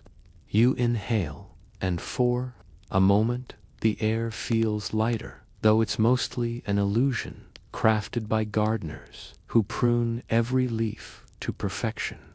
Marble statues pose among fountains, and songbirds chirp from carefully placed trees. It's a slice of Eden carved out of smog. Children chase butterflies, and ladies stroll under parasols, congratulating themselves on the pure country air preserved within high stone walls. Now, walk back through those gates, and the contrast slams into you. Outside, coal smoke lingers so thick that even gas lamps look like blurred moons. You cross into the alleys of the poor, where no roses bloom, only soot-covered walls and overflowing gutters. Here the air tastes metallic, tinged with burning tar. Children kick cans down alleys, blackened by grime, their hands and faces permanently smudged no matter how often they wash. Breathing here feels less like living and more like bargaining with your lungs. Here's your mainstream historical fact. The Industrial Revolution turned cities like London and Manchester into smog giants. Coal was burned constantly in homes, factories, and trains, coating everything in soot. The infamous London fogs weren't natural at all, but a toxic cocktail of smoke and mist that could kill hundreds in a single week. A quirky tidbit: some Victorians actually believed inhaling smoke strengthened the lungs, especially for children. Doctors sometimes recommended a walk through factory districts as tonic air. Historians still argue whether this was wishful thinking or just another excuse for the wealthy to ignore reform. Joke number 1. Yes, doctor, my child wheezes constantly. Ah, perfect. He'll come back sounding like a brass trumpet. In wealthy gardens, you notice not only roses, but also exotic plants, imported from colonies: palms, orchids, strange flowers that thrive in greenhouses warmed by coal fires. These are status symbols, proof of empire. Across the city, in poor neighborhoods, greenery barely exists. Families sometimes place a single potted geranium on a windowsill, its leaves gray with soot, struggling for sunlight. That plant is more than decoration. It's a reminder of life beyond smoke, a tiny protest against ugliness, another fringe detail to combat soot indoors. Wealthy families used fumigators, contraptions meant to perfume the air with lavender or citrus. Poor families sometimes hung vinegar-soaked rags over windows, hoping to neutralize the stench. Historians still argue which method worked better, or if either did at all. The soundscapes differ too. In gardens, you hear birdsong, the splash of fountains, the faint buzz of bees. In smoky alleys, the dominant sounds are coughing, wagon wheels grinding on cobbles, and the hissing of boiling kettles. The city breathes differently, depending on where you stand. Joke number 2. If air quality apps had existed then, wealthy gardens would show moderate while poor alleys screamed run away. But of course, nobody could run far enough to escape the smog entirely. You pause to look upward. In the garden, you see stars faintly through a haze, their light framed by carefully placed trellises. In the alleys, the same sky looks like a smudged chalkboard, stars erased by soot. Children squint, trying to count them, but often give up, assuming the heavens are closed to them. And yet, both rich and poor felt the reach of smoke. Wealthy homes still needed chimneys, swept, and poor boys climbed into them, scraping soot while risking suffocation. Some never climbed out again. their absence whispered through neighborhoods, another casualty of smoke. Historians still argue whether these climbing boys were victims of cruelty or simply symptoms of a society addicted to coal. Either way, every warm hearth came at a cost. You breathe deeply again, regretting it almost instantly. The smoke clings to your throat. Imagine waking every morning to this taste. For the rich, a carriage ride to the countryside could offer relief. For the poor, there was no escape. Their gardens were the streets, their fountains the gutters. Joke number 3. Today we complain about car exhaust when jogging. A Victorian jogger. He'd inhale coal smoke, dodge horse dung, and finish the run with soot in his teeth. At least gym memberships weren't necessary. Your daily workout was just surviving the street. And yet, despite the misery, beauty stubbornly persisted. Children chalked games onto blackened stones. Women hung laundry that gleamed like banners against soot-dark walls. Men carved small gardens out of trashes strewn yards, planting onions and herbs. Roses may have flourished in walled estates, but resilience blossomed in alleys. 2. When you step back into the fog, you carry both scents, the perfume of manicured roses and the acrid sting of coal smoke. Victorian London was a garden and a furnace, a city that choked even as it tried to bloom. And you, walking between walls and alleys, feel every breath as both blessing and burden. You leave behind the smoke-stained roses and alleyway geraniums, following the faint drift of melody through the fog. It beckons you first into a polished drawing room where light flickers off polished brass candle holders. A piano stands against the wall, its lid propped, ivory keys gleaming under the soft glow. A young woman sits gracefully on the bench, hands poised, and begins to play. Notes rise like bubbles, light and deliberate, each one rehearsed 100 times before this night. A gentleman clears his throat theatrically, ready to recite poetry he's been polishing for weeks. Guests lean forward, polite smiles fixed, as though art itself were unfolding before them. This is entertainment for the wealthy, cultivated, structured, almost ceremonial. A salon gathering might feature poetry, a string quartet, perhaps even a guest singer, accompanied by piano. No one claps too loudly, no one laughs too freely. The performance isn't just about talent, it's about demonstrating refinement, showing guests that this household appreciates the arts. Even the air smells carefully curated. Beeswax, polish from the piano, faint perfume, and the woody tang of cigars in the next room cross the city, and the sounds change instantly. You stumble into a crowded pub, its ceiling low and smoky, its floor sticky from spilled ale. The music here isn't rehearsed, shouted. Men sway shoulder to shoulder, belting out ballads about sailors, sweethearts, and drinking. A fiddler scrapes furiously in the corner, competing with clattering mugs and stomping boots. Someone slaps the table in rhythm, and laughter bursts as lyrics turn bawdy. Children peek through the doorway, wide-eyed, catching scraps of melody before being shooed away. This music isn't about refinement, it's about release. Here's your mainstream historical fact. The Victorian era saw a sharp cultural divide in entertainment. Wealthy households cultivated high culture, classical music, poetry readings, Shakespeare recitations, while working-class communities leaned toward music halls, pubs, and street ballads.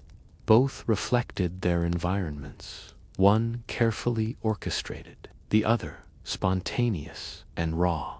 A quirky tidbit: pianos became status symbols for the middle and upper classes. Owning one in your parlor signaled not just wealth, but moral standing. Music was considered an uplifting pursuit. In poor districts, however, barrel organs and hurdy-gurdies rolled through the streets, blasting tunes, whether people wanted them or not. Historians still argue whether these noisy instruments spread joy or annoyance. Some Londoners even threw water from windows to silence organ grinders. Back in the drawing room, the young lady finishes her piece. There's delicate applause, a nod from her father, and murmured compliments. She bows her head modestly. Everyone knows the performance was less about music and more about proving she's cultured enough for potential suitors. Across the city, a pub crowd cheers wildly when a fiddler leaps onto a table, bow flying like a weapon. The applause here is rowdy, unrestrained, fueled by ale rather than etiquette. Joke number 1. In salons, a wrong note earned disapproving looks. In pubs, a wrong note simply meant you were drunk enough to blend in. One environment demands perfection, the other forgives everything. You pause to notice how instruments themselves carry class. Wealthy homes host pianos, violins, harps, even imported flutes. Poor gatherings rely on fiddles, tin whistles, and the human voice. Yet the emotional weight is equal. A polished sonata and a roaring ballad both fill hearts, just indifferent. Registers. Another fringe detail. Ballad sellers hawked printed song sheets in the streets for a penny. These songs traveled quickly, often carrying political satire or local gossip. Historians still argue whether ballads gave the poor a real voice or were simply distractions from harsher struggles. But you can picture it: families huddled together, singing from a cheap sheet until the paper wore through. You glance again at the drawing room. After music comes poetry. A gentleman clears his throat, reciting lines in a deep voice, eyes darting to gauge reactions. Guests nod gravely, even if half the room is stifling yawns. Across town, poetry takes shape in the pub. Improvised verses shouted in rhythm to music, often mocking landlords or politicians. Both forms aim to connect, but one flatters, while the other rebels. The smells drift with you: cigar smoke and polished wood in salons, sweat, ale, and roast meat in pubs. The sensations are equally strong, just aimed at different senses. In one, you're meant to sit still, hands folded. In the other, you're meant to move, clap, stomp, sing, spill. Joke number 2. Imagine mixing the two worlds, inviting a fiddler from the pub to crash a salon. Within 5 minutes, half the guests would faint. The piano would be abandoned, and the fiddler would be the most popular person in the room. The audiences also reveal class. In salons, listeners are passive, nodding and murmuring politely. In pubs, the crowd is part of the performance, shouting choruses, teasing singers, demanding encores. Wealthy art thrives on exclusivity. Working class art thrives on participation. Another fringe observation: many music hall stars actually came from working class roots, rising to fame by capturing that raw energy. Some even drew wealthy spectators who sneaked into music halls for thrills. Historians still argue whether this was cultural bridging or voyeurism, but the fact remains, no matter how much the elite tried to distance themselves, The pull of rowdy songs was irresistible. Joke number 3. Think about karaoke. Today, in salons, you'd need sheet music, a tutor, and weeks of practice. In pubs, you just need ale and a bad memory. Guess which one sounds more fun? As the piano fades and the pub songs ring in your ears, you realize music and poetry, high or low, refined or raucous, served the same purpose. They carried people through long evenings, stitched communities together, and gave everyone a stage, whether polished wood or beer sticky tables. When you step back into the fog, the echoes follow you, the delicate notes of a salon drifting like perfume, and the stomping, laughing roar of a pub ballad shaking the cobblestones. Both worlds sing, but in entirely different keys, and you, walking between them, can hear the full symphony of Victorian life. You leave the pub's roar and the salon's polite applause, and now you follow another sound altogether, the splash of water. In Victorian London, bathing was not merely a matter of hygiene, but of class, comfort, and sometimes sheer survival. Step first into the life of the wealthy, where the journey toward cleanliness was almost leisurely. You enter a grand townhouse bathroom, yes. Some had entire rooms devoted to the ritual, lined with gleaming tiles and brass fixtures. A maid has already poured steaming water into a freestanding copper tub, its sides polished to a mirror-like shine.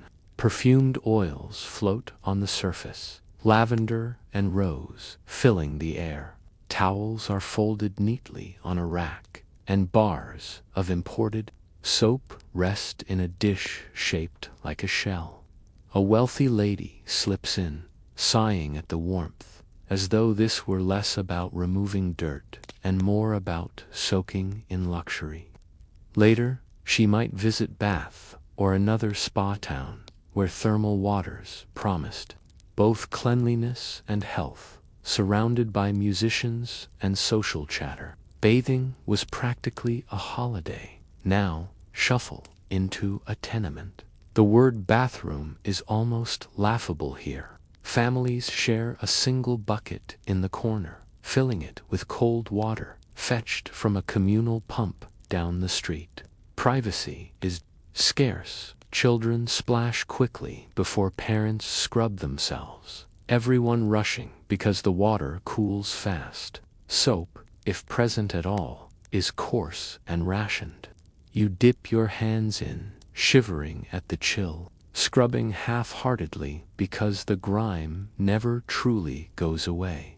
Here's your mainstream historical fact. Running water was rare in poor households until the late 19th century. Wealthier homes adopted indoor plumbing first, while poorer families relied on shared pumps, public baths, or tin tubs filled laboriously by hand. The divide was literal. One group bathed in marble, the other in tin, a quirky tidbit. Many Victorians feared frequent bathing, believing it weakened the body. Some insisted weekly or even monthly washing was enough. Historians still argue whether this was medical caution or sheer laziness disguised as science. Joke number 1. Doctor, should I bathe more often? Absolutely not. You might scrub away your vital strength. Dirt is character. Back in the mansion, the maid replaces the water midway through the bath, ensuring freshness.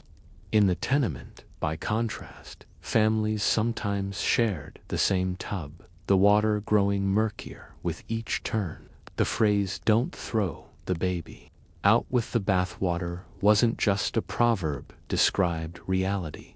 Imagine being the fourth or fifth bather in line. You notice the sounds of bathing differ too. In wealthy rooms, water trickles gently, the splash muffled by rugs and wallpaper. In poor rooms, the sound echoes harshly, metal against stone, accompanied by groans, as children complain about cold water. Both sounds carry life, but one whispers comfort, while the other shouts necessity. Another fringe detail: public bathhouses, opened in poorer districts, offering cheap access to hot water and cleaner facilities. But these were sometimes stigmatized people, worried about disease or resented the cost. Historians still argue whether bathhouses truly improved health, or just created another tiered system of hygiene. Step into one of those bathhouses for a moment. You hear the echoes of many voices, splashing, laughter, and complaints. The steam rises thick, smelling faintly of carbolic soap. Privacy is thin. Walls are low. Attendants hurry you along.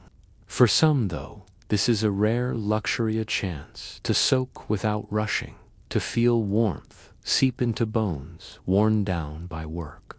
Back in wealthy circles, baths often served as preparation for social events. A gentleman soaks, then dresses in fresh linen before attending an opera.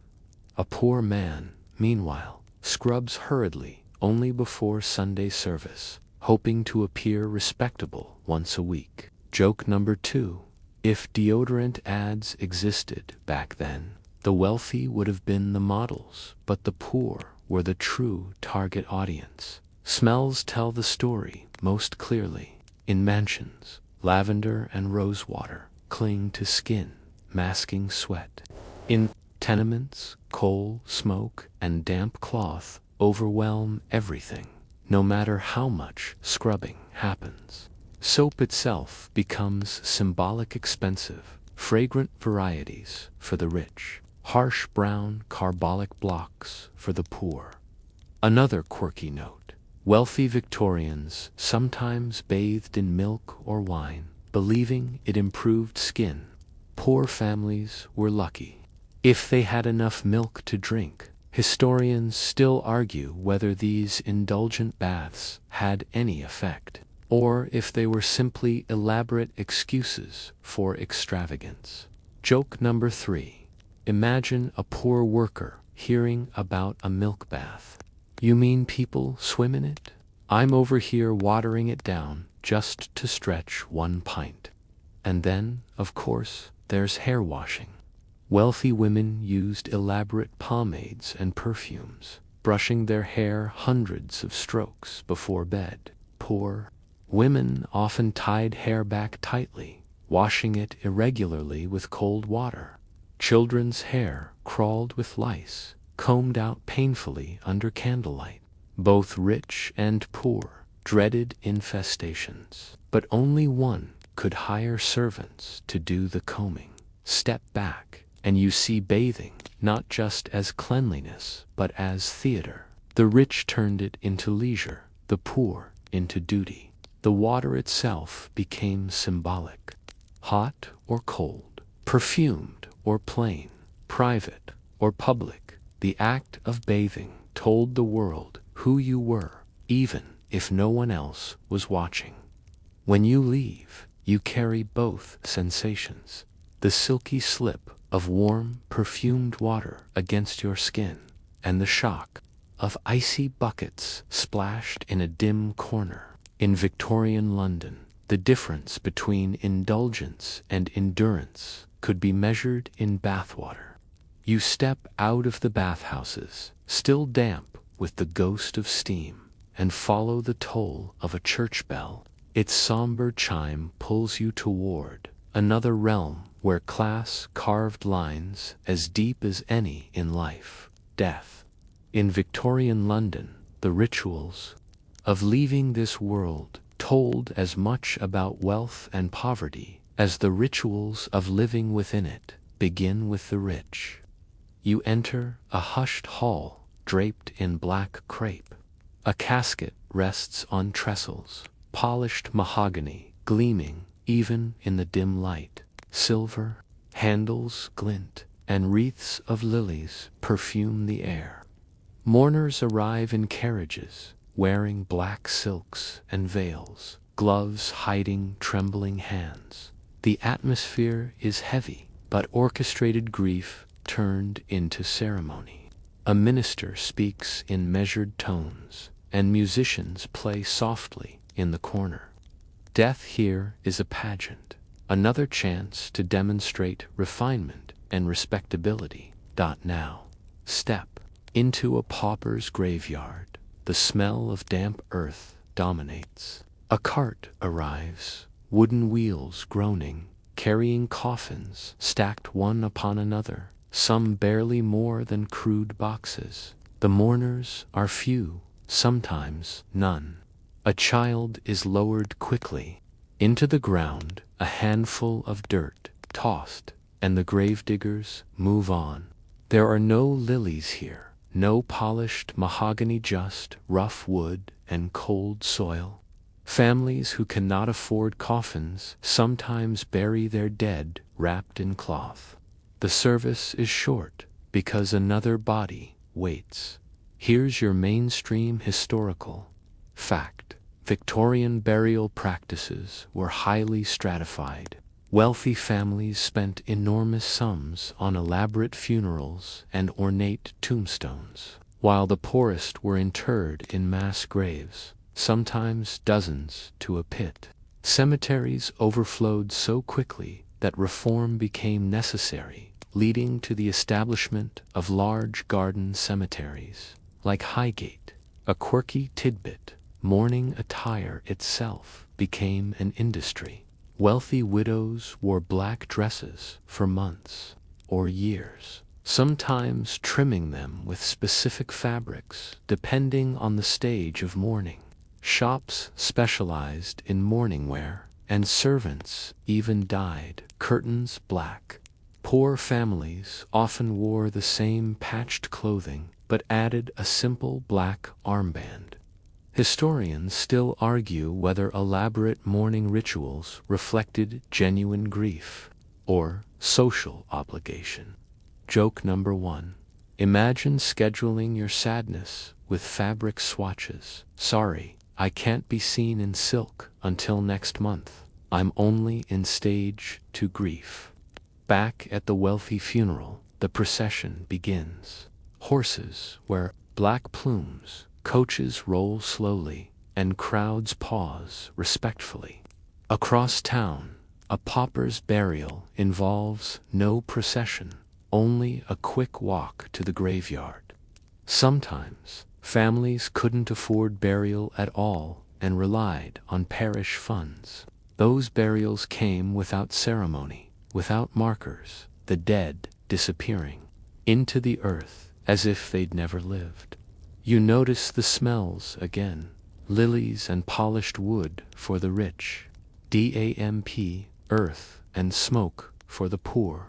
Both linger, but one comforts, while the other unsettles. Another fringe detail: some Victorians hired mutes, professional mourners, who dressed in black and stood silently during funerals to give an impression of gravity. Poor families couldn't afford such performances. Historians still argue whether these mutes provided dignity or just theatrical padding. But the idea of paying someone to look sad beside your coffin says everything about Victorian obsession with appearances. You walk further into the cemetery. On one side, towering marble tombs gleam, carved with angels and weeping figures. Names and dates are etched in gold, a promise that memory will endure. On the other side, the ground is bare, unmarked, grass uneven. Here lie paupers, their names forgotten, their resting places lost to time. Joke number 2. If ghosts really do wander among their graves, wealthy spirits get GPS coordinates, while pauper ghosts just wander endlessly saying, I know I'm buried here somewhere. Back in the wealthy home, mourning continues, long after the burial. Curtains stay drawn, mirrors are covered, clocks are stopped at the moment of death, servants move quietly, meals are subdued, and visitors come to offer condolences. In poor homes, mourning is brief. Life demands you return to work the next day. There is no time for elaborate rituals when rent is due and children are hungry. Another fringe observation: Victorians were fascinated by death photography. Wealthy families sometimes posed the deceased as if still alive, capturing one final portrait. Poor families rarely afforded such luxury, though some managed it by pooling funds. Historians still argue whether these photographs honored memory or indulged in morbid curiosity. Yet, for many, it was the only likeness ever taken. You hear the difference in sound as well. Wealthy funerals echo with organ music and solemn hymns. Poor burials with the thud of dirt and the murmur of hurried prayers. Both sounds linger in your chest, heavy as stone. Joke number 3. The Victorians were so ritual obsessed that even dying felt like a full-time job. You practically needed a project manager for your funeral. We'll pencil in the organist, reschedule the mute, and don't forget the mourning veil inventory. And yet, beneath the pomp or the poverty, the same truth pulses. Grief is universal. A mother weeps for her child, whether she stands by a marble angel or a muddy pit. A husband clutches his chest, whether he rides behind a plume-covered carriage or follows a plain cart. The divide is real, but death itself remains stubbornly democratic. When you leave the cemetery, the fog closes around you again. Behind you, angels watch silently from tombs, while paupers vanish into unmarked earth. Victorian London may have drawn lines in life and in death, but in the end, the silence of the graveyard swallows both riches and rags alike. You leave the cemetery's silence behind, only to stumble into a very different crowd. Lanterns swing from stalls, voices shout prices, fiddles scrape, and laughter erupts. The contrast couldn't be sharper. Death fades into celebration as the night reveals another Victorian divide: leisure and spectacle. On one side, the wealthy spin beneath chandeliers at royal balls. On the other, the poor jostle through rowdy street fairs. Step into the ballroom first. Double doors swing wide, and the sight takes your breath. A ceiling drips with crystal, chandeliers scattering light like stars indoors. Music swells from a live orchestra, violins and flutes blending into a grand waltz. Couples glide across, polished floors, gowns swishing like waves of silk, gloves brushing lightly in formal embraces. You watch as ladies curtsy with practiced grace, while men bow, spines straight as iron rods. Conversation hums at the edges, murmured compliments about gowns imported from Paris or the elegance of a duke's step. The air smells faintly of perfume, candle wax, and wine. Torches flicker instead of chandeliers, their smoke mingling with the smell of roasted chestnuts and fried eels. The music is a fiddler, off-key but determined, joined by whistles, drums, and voices raised in drunken chorus. Couples don't glide, they stomp, spin, and occasionally trip. Children dart between stalls, chasing dogs or begging for sweetmeats. The air smells of grease, mud, and spilled beer. You wipe your sleeve and laugh despite yourself.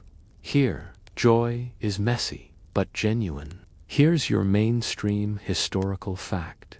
Victorian balls were central to elite social life. They weren't just entertainment. They were matchmaking arenas where fortunes and marriages were negotiated beneath chandeliers. Meanwhile, fairs and markets provided the working classes with a rare escape from labor, often frowned upon by authorities for their unruly energy. A quirky tidbit: the wealthy often hired dance masters to ensure their children learned every step correctly. Social blunders could ruin reputations. Historians still argue whether the spontaneity of fairs threatened social order or preserved a kind of folk culture that refused to vanish. Back at the ballroom, a table overflows with champagne flutes and trays of hors d'oeuvres. Guests nibble delicately between dances, careful never to stain gloves. Across the city, a fairground stall serves steaming pies, questionable in origin, but devoured quickly. You bite into one and nearly burn your tongue, but hunger forgives everything. Joke number 1. Rich folks sip champagne, debating whether the orchestra is in tune, while poor folks debate whether the pie they just ate was actually pigeon. The sounds of these spaces could not be more different. In the ballroom, violins glide through the air, punctuated by polite applause. At the fair, drums pound, fiddles squeal, and voices rise in cheers. One space demands you hush to be heard. The other demands you shout to join in. Another fringe detail: penny gaffes popped up across city's cheap theaters, where audiences paid a penny to watch acrobatics, melodramas, or Bodhi comedy. Wealthy Victorians condemned them as corrupting, but they flourished. Historians still argue whether these gaffes provided meaningful culture for the poor or simply distractions from hardship.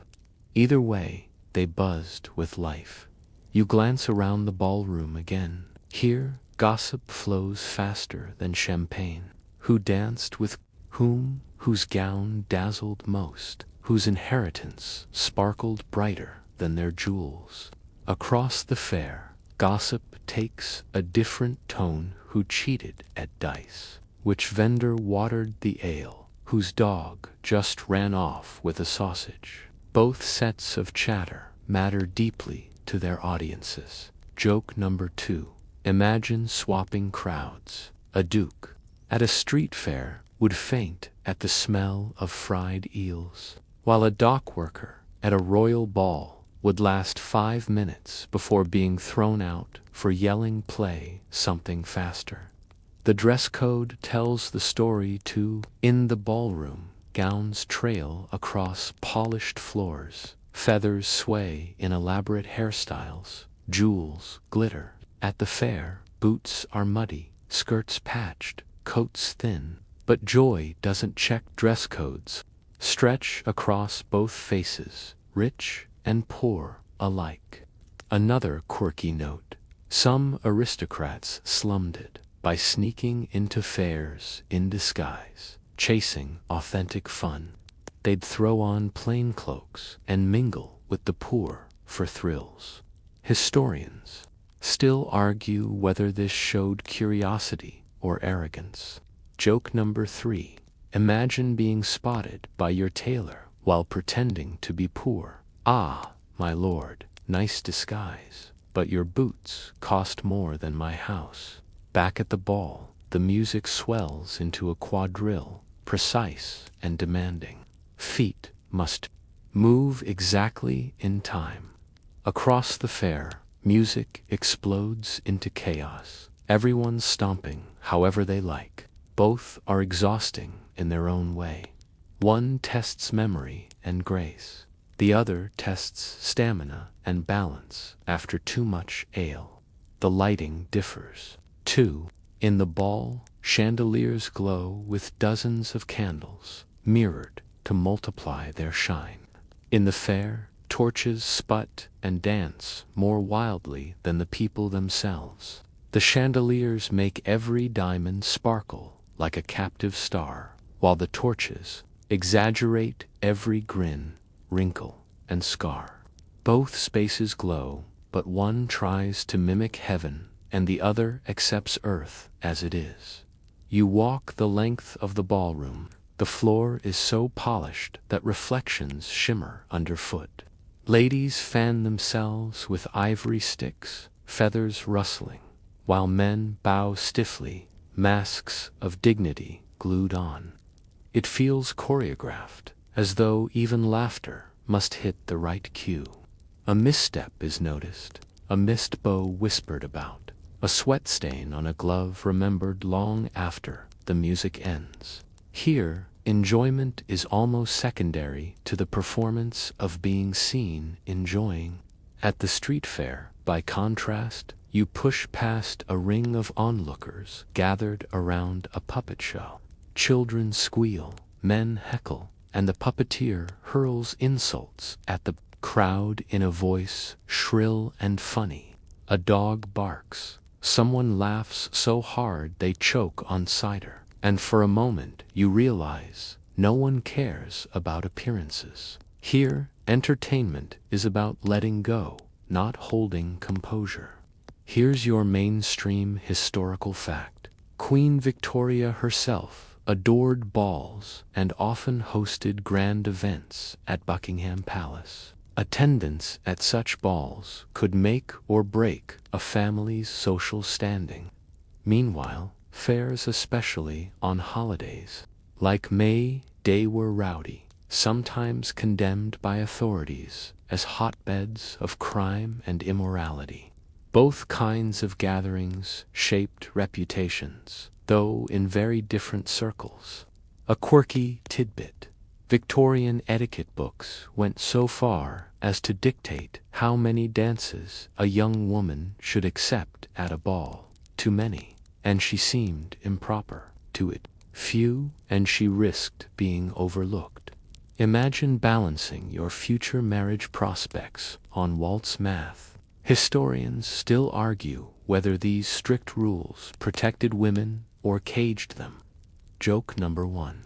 Sorry, sir, I'd love to dance, but I've already hit my socially acceptable quota of quadrilles tonight. Back at the fair, another ritual unfolds. Gamblers cluster around a table tossing dice, while children crowd at stalls, offering painted tin toys. Vendors shout, hot pies, fresh gingerbread. A man swigs ale, then leaps to join a jig. Laughter roars when he stumbles and splashes his drink over 3 others. Nobody scolds him. Everyone just joins the chaos. Meanwhile, in the ballroom, order reigns. A lady faints from the heat, too much corseting. 2 little food and attendants quietly fan her, removing her without disrupting the dance. No laughter, no jeering, only solemn nods. It's a reminder that wealth polishes even mishaps into rituals. Another fringe detail: fairs often included traveling performers, fire eaters, acrobats, or stramen. Children gawked at men lifting horses or women swallowing swords. These spectacles rarely appeared in elite circles, where the only daring act was perhaps someone playing Chopin too loudly. Historians still argue whether fairs represented dangerous indulgence or a vital release valve for working-class frustrations. Joke number 2. Imagine inviting a fire eater to a royal ball. Please welcome the Duke of Kent, and also Steve, who will now swallow flaming torches.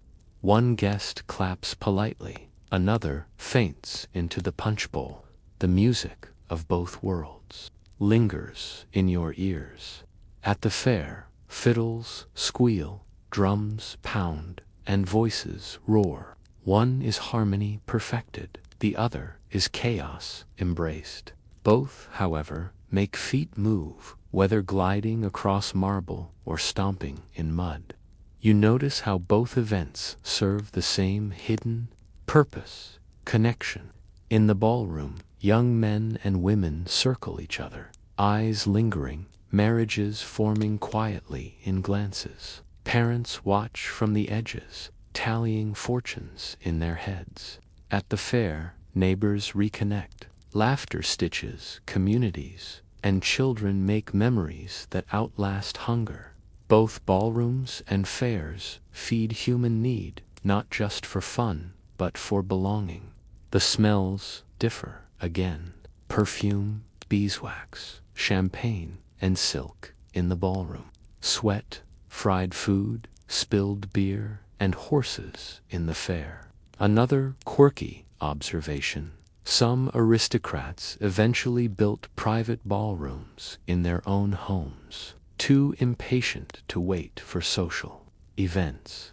Meanwhile, poor families often turned alleys into dance floors, fiddles echoing against brick. Historians still argue whether this parallel dancing culture bridged classes or deepened divides. Joke number 3.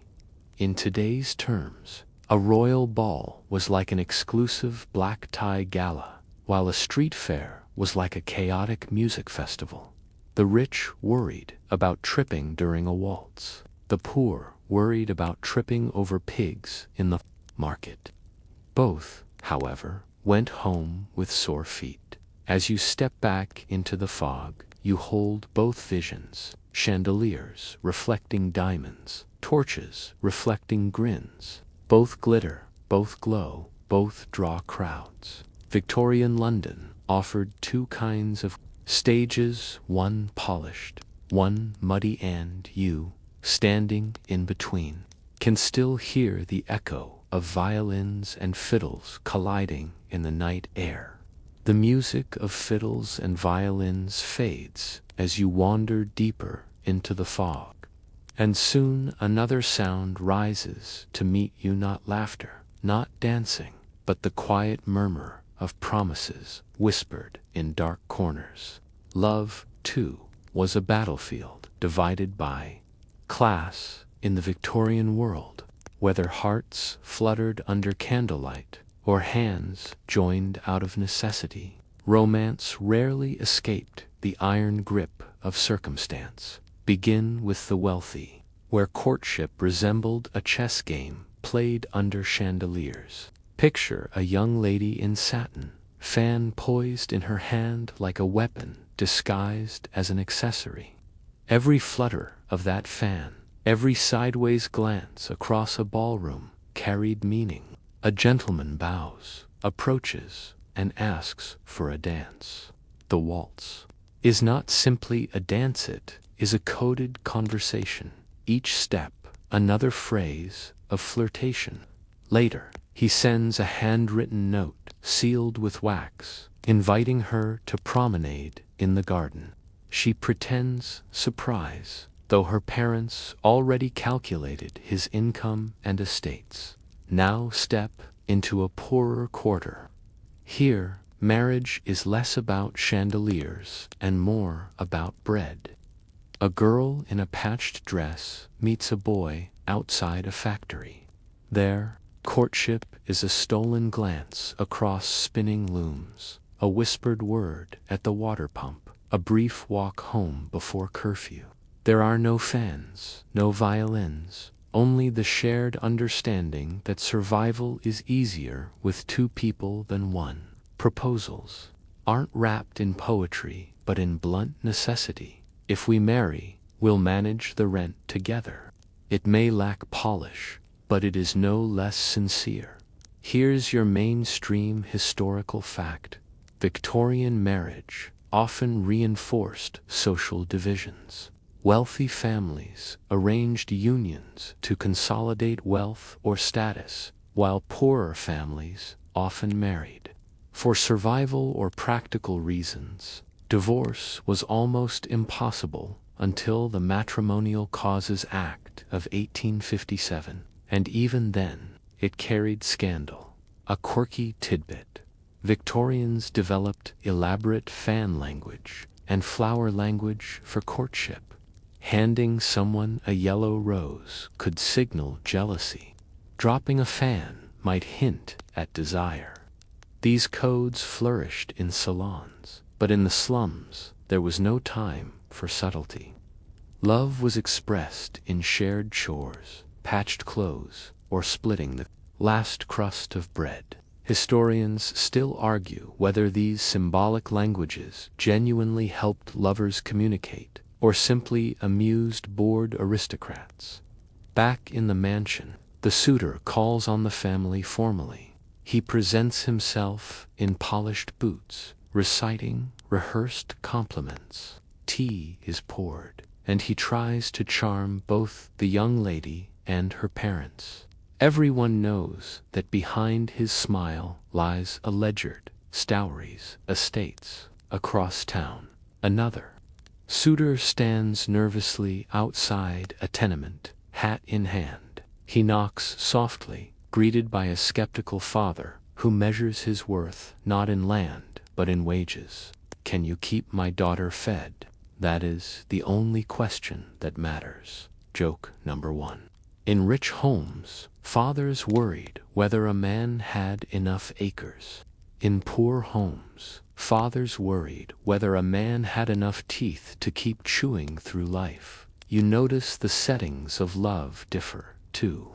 For the wealthy, romance unfolds in gardens, scented with roses, on balconies under gaslight, in theaters where gloved hands brush in the dark. For the poor, it happens in crowded streets, over market stalls, in cramped rooms where privacy is stolen in whispers, while siblings pretend to sleep.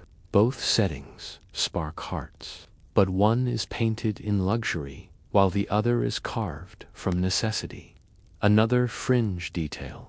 Victorian London saw a rise in marriage markets during events like the London season, when debutantes were formally introduced to society. Meanwhile, in poorer districts, penny weddings were common cheap ceremonies, followed by raucous celebrations in pubs. Historians still argue whether penny weddings degraded marriage or democratized it, but they certainly provided joy. Back at the wealthy ball, the young lady smiles behind her veil, her mother calculating dowries like an accountant.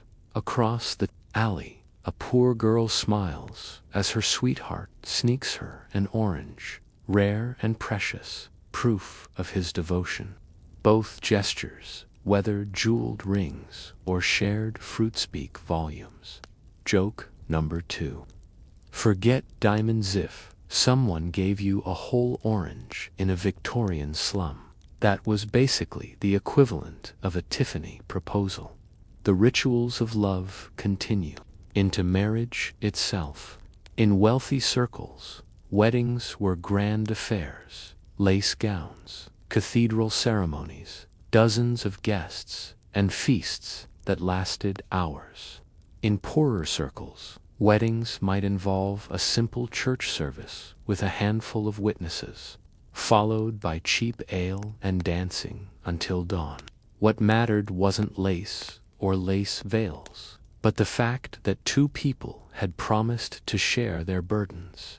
Another quirky observation: widows in wealthy circles often remarried cautiously, calculating financial security. Poor widows, by contrast, often remarried quickly out of sheer survival, needing someone to help with rent and children.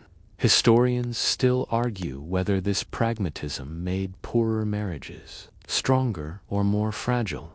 You also notice the dangers of love in this era. Wealthy couples sometimes endured loveless marriages, made for money, trapped in gilded cages. Poor couples endured relentless stress, marriages fraying under hunger and hardship. Yet both rich and poor carried the same fragile hope that someone would choose them, stand beside them, and soften the weight of living. Joke number 3. If Victorian London had dating apps, the wealthy version would list estates and horse counts, while the poor version would just say, "Can lift coal, has teeth, swipes right if you own shoes." As you walk back into the fog, you carry the echoes of promises whispered in gardens and alleys alike. One couple dreams of estates and titles. The other dreams of bread and shelter. Both call it love. Both believe it matters. And maybe, in the quietest moments, both are right. The promises of marriage trail away into silence, replaced by the scratch of pens and the crackle of voices straining across thin walls. Letters and communication, too, revealed the gulf between Victorian classes. Step first into a wealthy study. The room smells of ink and polished oak. A fire flickers gently, its warmth licking along spines of leather-bound books. At the desk, a gentleman dips his quill into an inkwell of imported glass, the liquid glistening black-blue. He writes slowly, words curling in elaborate script, sealing each line with formality. A letter here is more than paperates, a performance of education, status, and refinement. You watch him melt a stick of red wax, pressing his signet ring into it, until the family crest hardens on the flap. The letter, once delivered, will carry not only words, but prestige. Carried by post or even by footman, it moves quickly and reliably. His correspondence might be with business partners abroad, family in another county, or even a sweetheart carefully composed lines filled with poetry, designed to dazzle as much as inform. Now cross the city to a tenement where communication takes on a harsher shape. There is no private study, only a crowded room.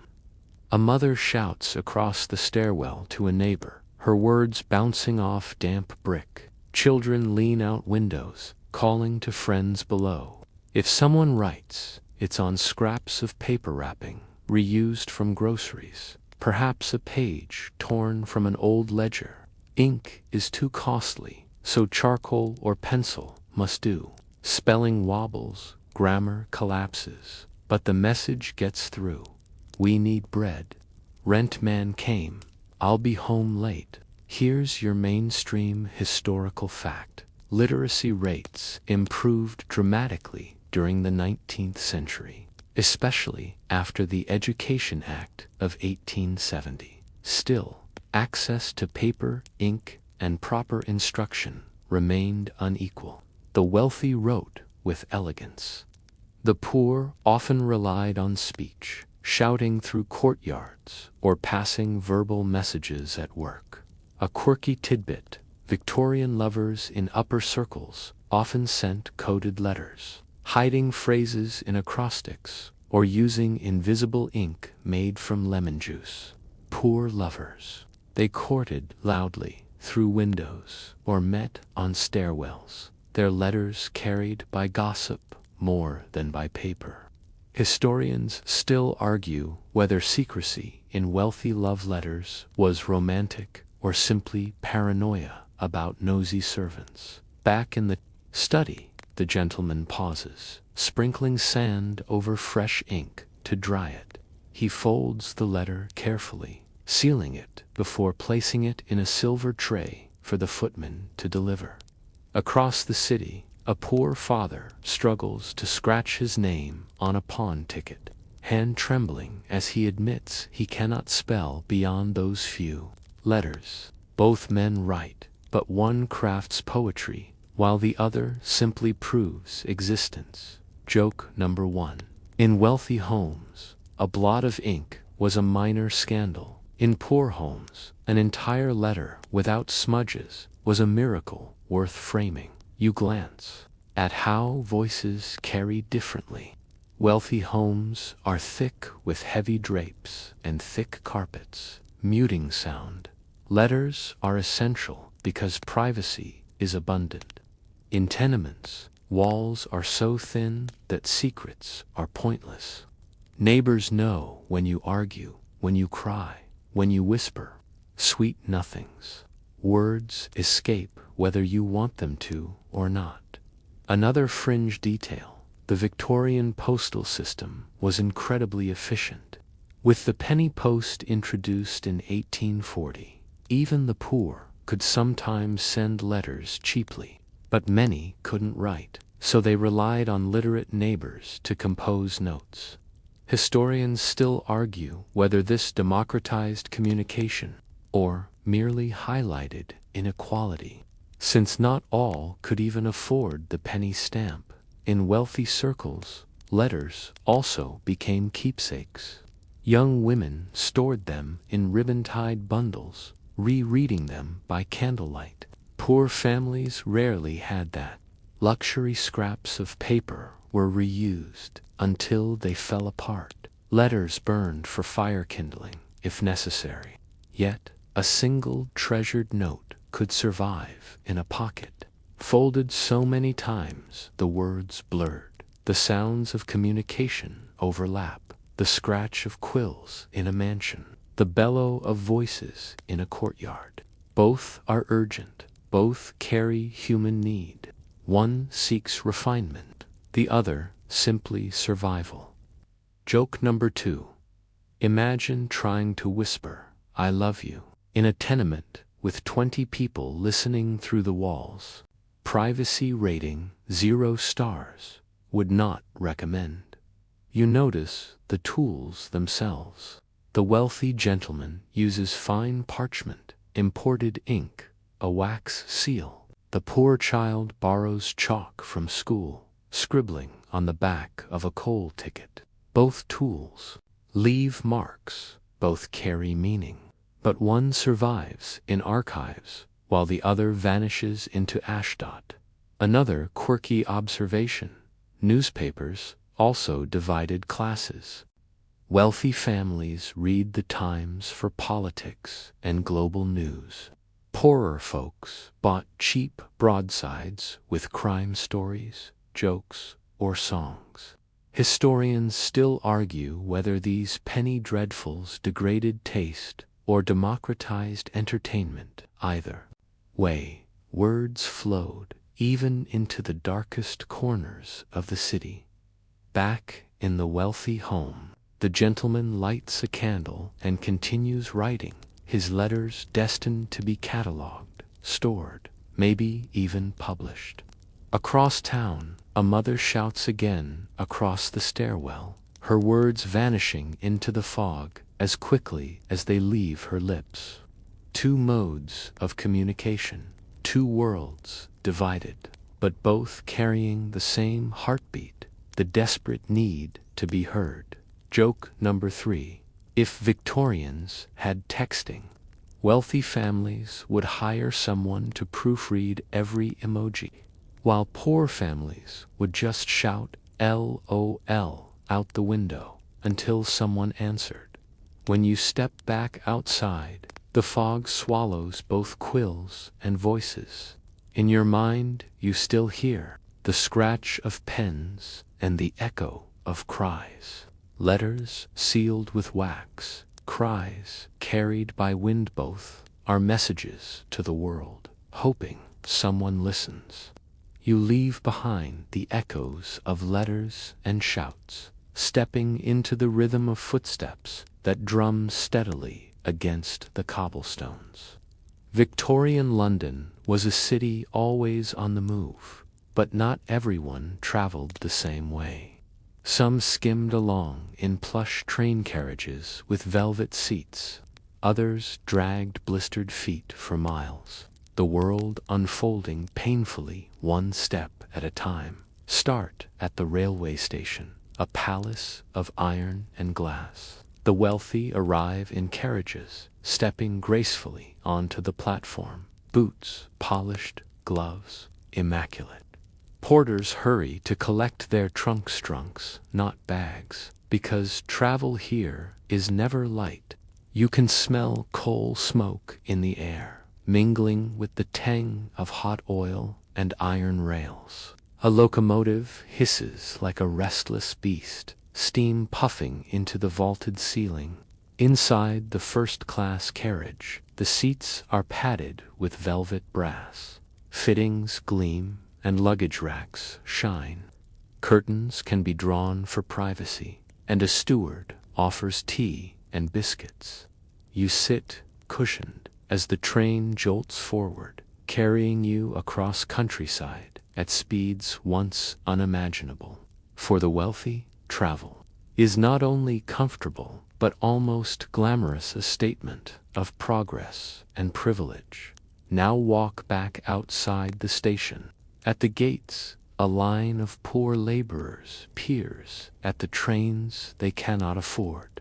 For them, the journey happens on foot. A man carries his boots slung over his shoulder, saving the soles until he reaches the factory. A mother pushes a pram with squeaky wheels, trudging toward the workhouse or a distant market.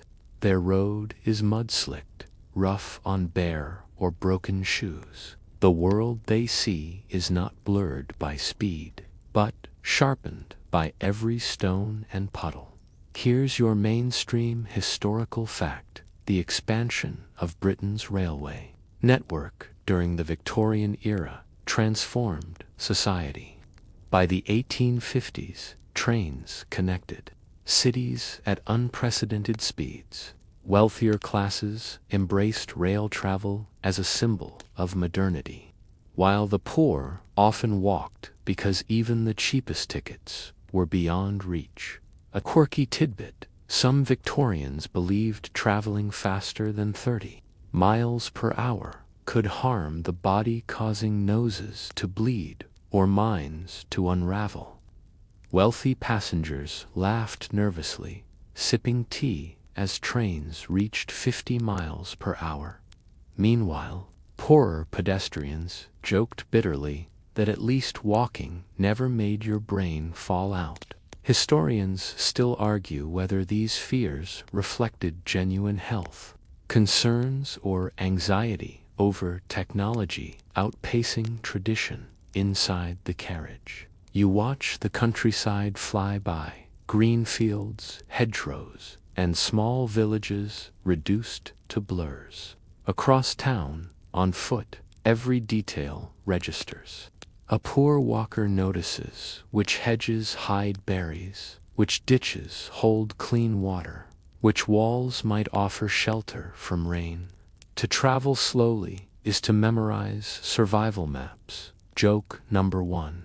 If Fitbits existed back then, poor laborers would have broken the step counters daily, while wealthy train riders would brag about burning 3 calories between London and Bath. Another fringe detail: third-class train compartments were introduced to accommodate working-class passengers, but they were unheated, wooden-seated, and often open to the weather.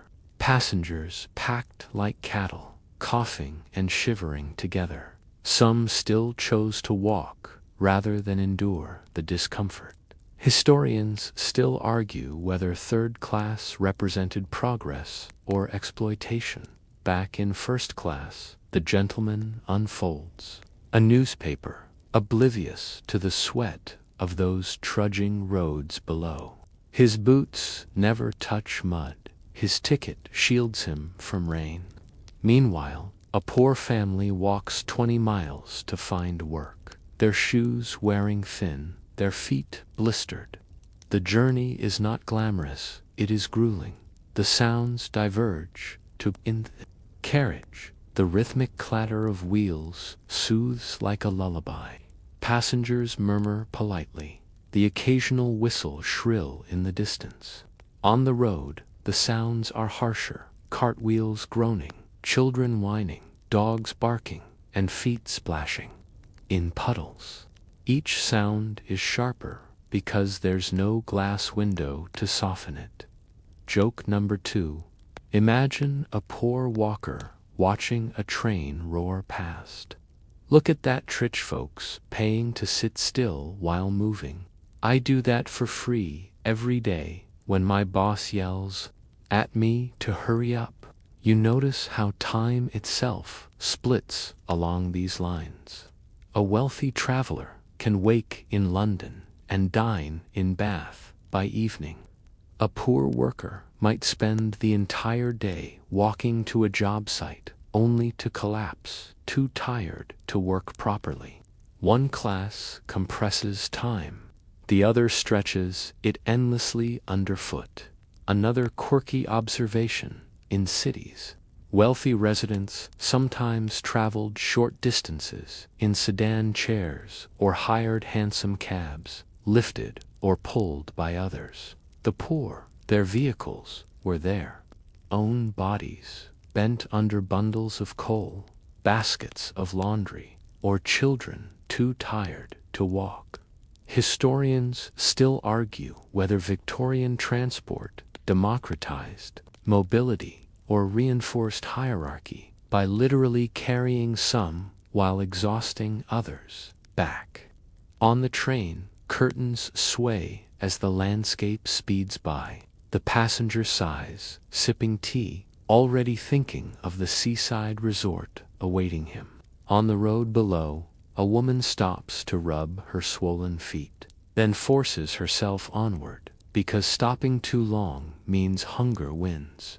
Joke number 3. Today, people complain about standing roomly commutes. In Victorian times, standing room often meant walking 50 miles in shoes that barely held together.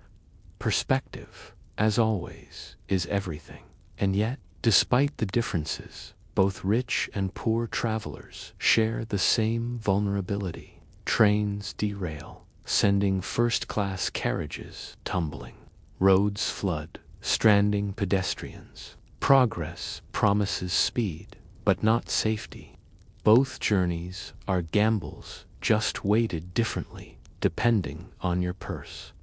When you step back into the fog, the echoes of travel linger. The hiss of steam engines, the scrape of boots on stone. Whether cushioned in velvet or trudging in mud, Victorians moved constantly, their lives measured in miles, traveled and souls worn thin. And you, standing between tracks and roads, can still hear both rhythms pounding through the night. The clatter of trains and the weary scrape of boots fade, replaced by quieter sounds. The rustle of newspapers, the mutter of dreams, the gurgle of hungry bellies. Victorians dreamed differently, depending on whether their days ended in velvet or in rags, but always dreams betrayed the secret hopes that daylight denied. Start in the drawing room of a wealthy townhouse. A gentleman reclines in a leather chair after supper, pipe smoke curling toward the ceiling. His children cluster around, listening as he reads aloud from a newspaper.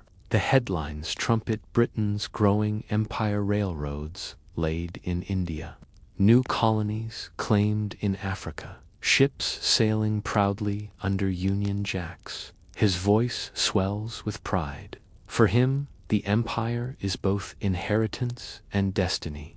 His dream is expansion, more land, more wealth, more prestige. When he imagines the future, he sees his son governing in India, his daughter marrying into another family with colonial fortunes, his grandchildren dining on sugar and tea flowing endlessly from distant ports, now cross into a cramped tenement. A father slouches against a splintered chair, the last of the day's bread already eaten. His children huddle near the hearth, eyes heavy. They don't dream of empires or ships. They dream of tomorrow's loaf, of waking up with something in their stomachs. For him, ambition is smaller but sharper, survival. He dreams not of colonies but of steady work, of keeping the landlord's fist from pounding on the door, of his children living long enough to see adulthood. Here's your mainstream historical fact. Britain's empire reached its height in the Victorian era. with colonization feeding national pride and consumer markets. Yet while the upper classes profited from imperial goods, the poor often saw little direct benefit, their lives still chained to local factories and meager wages. A quirky tidbit: some wealthy Victorians collected souvenirs from colonist animals, exotic shells, carved idols discs, played in curiosity cabinets. Poor families, by contrast, collected bread crusts and coal scraps, their souvenirs of survival. Historians still argue whether empire building genuinely improved daily life in Britain or simply gave elites bragging rights, while the poor starved under their noses. Back at the townhouse, the gentleman gestures toward his globe, spinning it slowly. His children marvel at the colored patches marking British territory. Across the city, a poor child stares not at maps but at the bakery window, nose pressed to glass, dreaming of bread as though it were treasure. Two visions of the future: one of global conquest, the other of crumbs. Joke number 1. The rich dream of ruling half the world. The poor dream of ruling half a loaf of bread. Who's really the more ambitious? You notice how even bedtime stories diverge. In wealthy nurseries, children fall asleep to tales of knights, explorers, and distant lands. In poorer homes, stories are improvised folk songs, cautionary tales about debt collectors, whispered promises of someday better. Both sets of stories mold dreams, one expanding horizons, the other shrinking them to survival. Another fringe detail: reformers often worried that the poor lacked proper aspirations, accusing them of laziness or drunkenness. Yet diaries and oral histories reveal otherwise. Many poor families dreamed constantly of education, security, and even small luxuries like owning a second pair of boots. Historians still argue whether these quiet ambitions were thwarted by circumstance or simply erased by the louder voices of empire-builders. The sounds of dreaming differ too. In the townhouse, soft snores rise from feather beds, while carriages rattle faintly outside. In the tenement, sleep is punctured by coughs, rats skittering across floors, and the clamor of neighbors arguing late into the night. Even in dreams, noise separates classes. Joke number 2. Wealthy Victorians might have worried about nightmares of losing their estates. Poor Victorians worried about nightmares of losing their dinner. Guess which kept you awake longer? Food itself becomes a symbol of dreams. Wealthy families dine on imported sugar, tea, and spices, imagining endless supplies from colonies. Poor families imagine only bread, porridge, or a scrap of meat. Their dreams aren't filled with grandeur, they're filled with flavors denied to them. A slice of cake could seem as unattainable as a crown. Another quirky note: workhouse inmates sometimes dreamed of roast beef, recording it in memoirs as visions during half-starved sleep. Wealthy diarists, meanwhile, dreamed of banquets where they forgot the right fork and suffered embarrassment. Historians still argue which nightmare was crueler, starvation or social humiliation. Back in the townhouse, dreams extend to property. Fathers picture estates expanding, investments multiplying. Mothers picture daughters marrying upward, securing influence. In the tenement, dreams shrink to immediate needs: shoes that don't leak, enough coal to last the winter, rent paid on time. Both sets of dreams matter deeply to those who hold them, though one floats in velvet and the other in rags. Joke number 3. Today, people dream of winning the lottery. In Victorian London, poor families dreamed of winning a decent landlord. Odds were about the same, and yet dreams can also betray the absurdity of class divides. A poor child imagines sneaking into a ballroom, wearing a dress of patched rags, but still dancing proudly. A wealthy child imagines disguising themselves to wander a fair, tasting fried eels and laughing freely without etiquette. In dreams, the walls of class sometimes dissolve, if only for a night. When you step back into the fog, the echoes of both kinds of dreams linger. The empire glittering on a globe, the bread imagined on a plate. Victorian London may have divided its people into conquerors and survivors, but in sleep, both carried the same fragile spark, the hope that tomorrow might bring more than today allowed. The empire's glow and the hunger for bread drift behind you as another sound rises, the ringing of bells. They toll through fog and soot, marking hours that cut across every class. In Victorian London, time itself became a divider. For some, bells meant appointments and soirees. For others, they meant shifts, beginning or ending, hunger returning, debts due. And in the quiet moments between bells, you hear whispers, some content, some restless, some desperate, closing out another Victorian day. Start with the wealthy. Dawn breaks in Mayfair, and bells from nearby churches echo faintly through curtained windows. A maid rises first, not the mistress, lighting the fire before the room stirs. The family awakens slowly, breakfasts laid out with silverware clinking softly. The bells here are background music, a polite reminder of order and respectability. By midday, bells mark luncheon, then carriages are summoned for shopping trips or calls to neighbors. At dusk, bells signal evening prayers before the family prepares for a dinner party. Time is structured, cushioned, padded with rituals. Now walk across the city. In the East End, dawn bells are harsher. They rattle windows in crowded tenements, calling workers to factories. The sound drags bodies from straw pallets, sore muscles protesting. Time here is not background music, is a whip. Bells mark the start of a 14-hour shift, the end of a day that leaves no room for leisure. They also mark curfews, debts due, even the approach of landlords demanding rent. To the poor, every toll is urgent, every note a reminder of survival.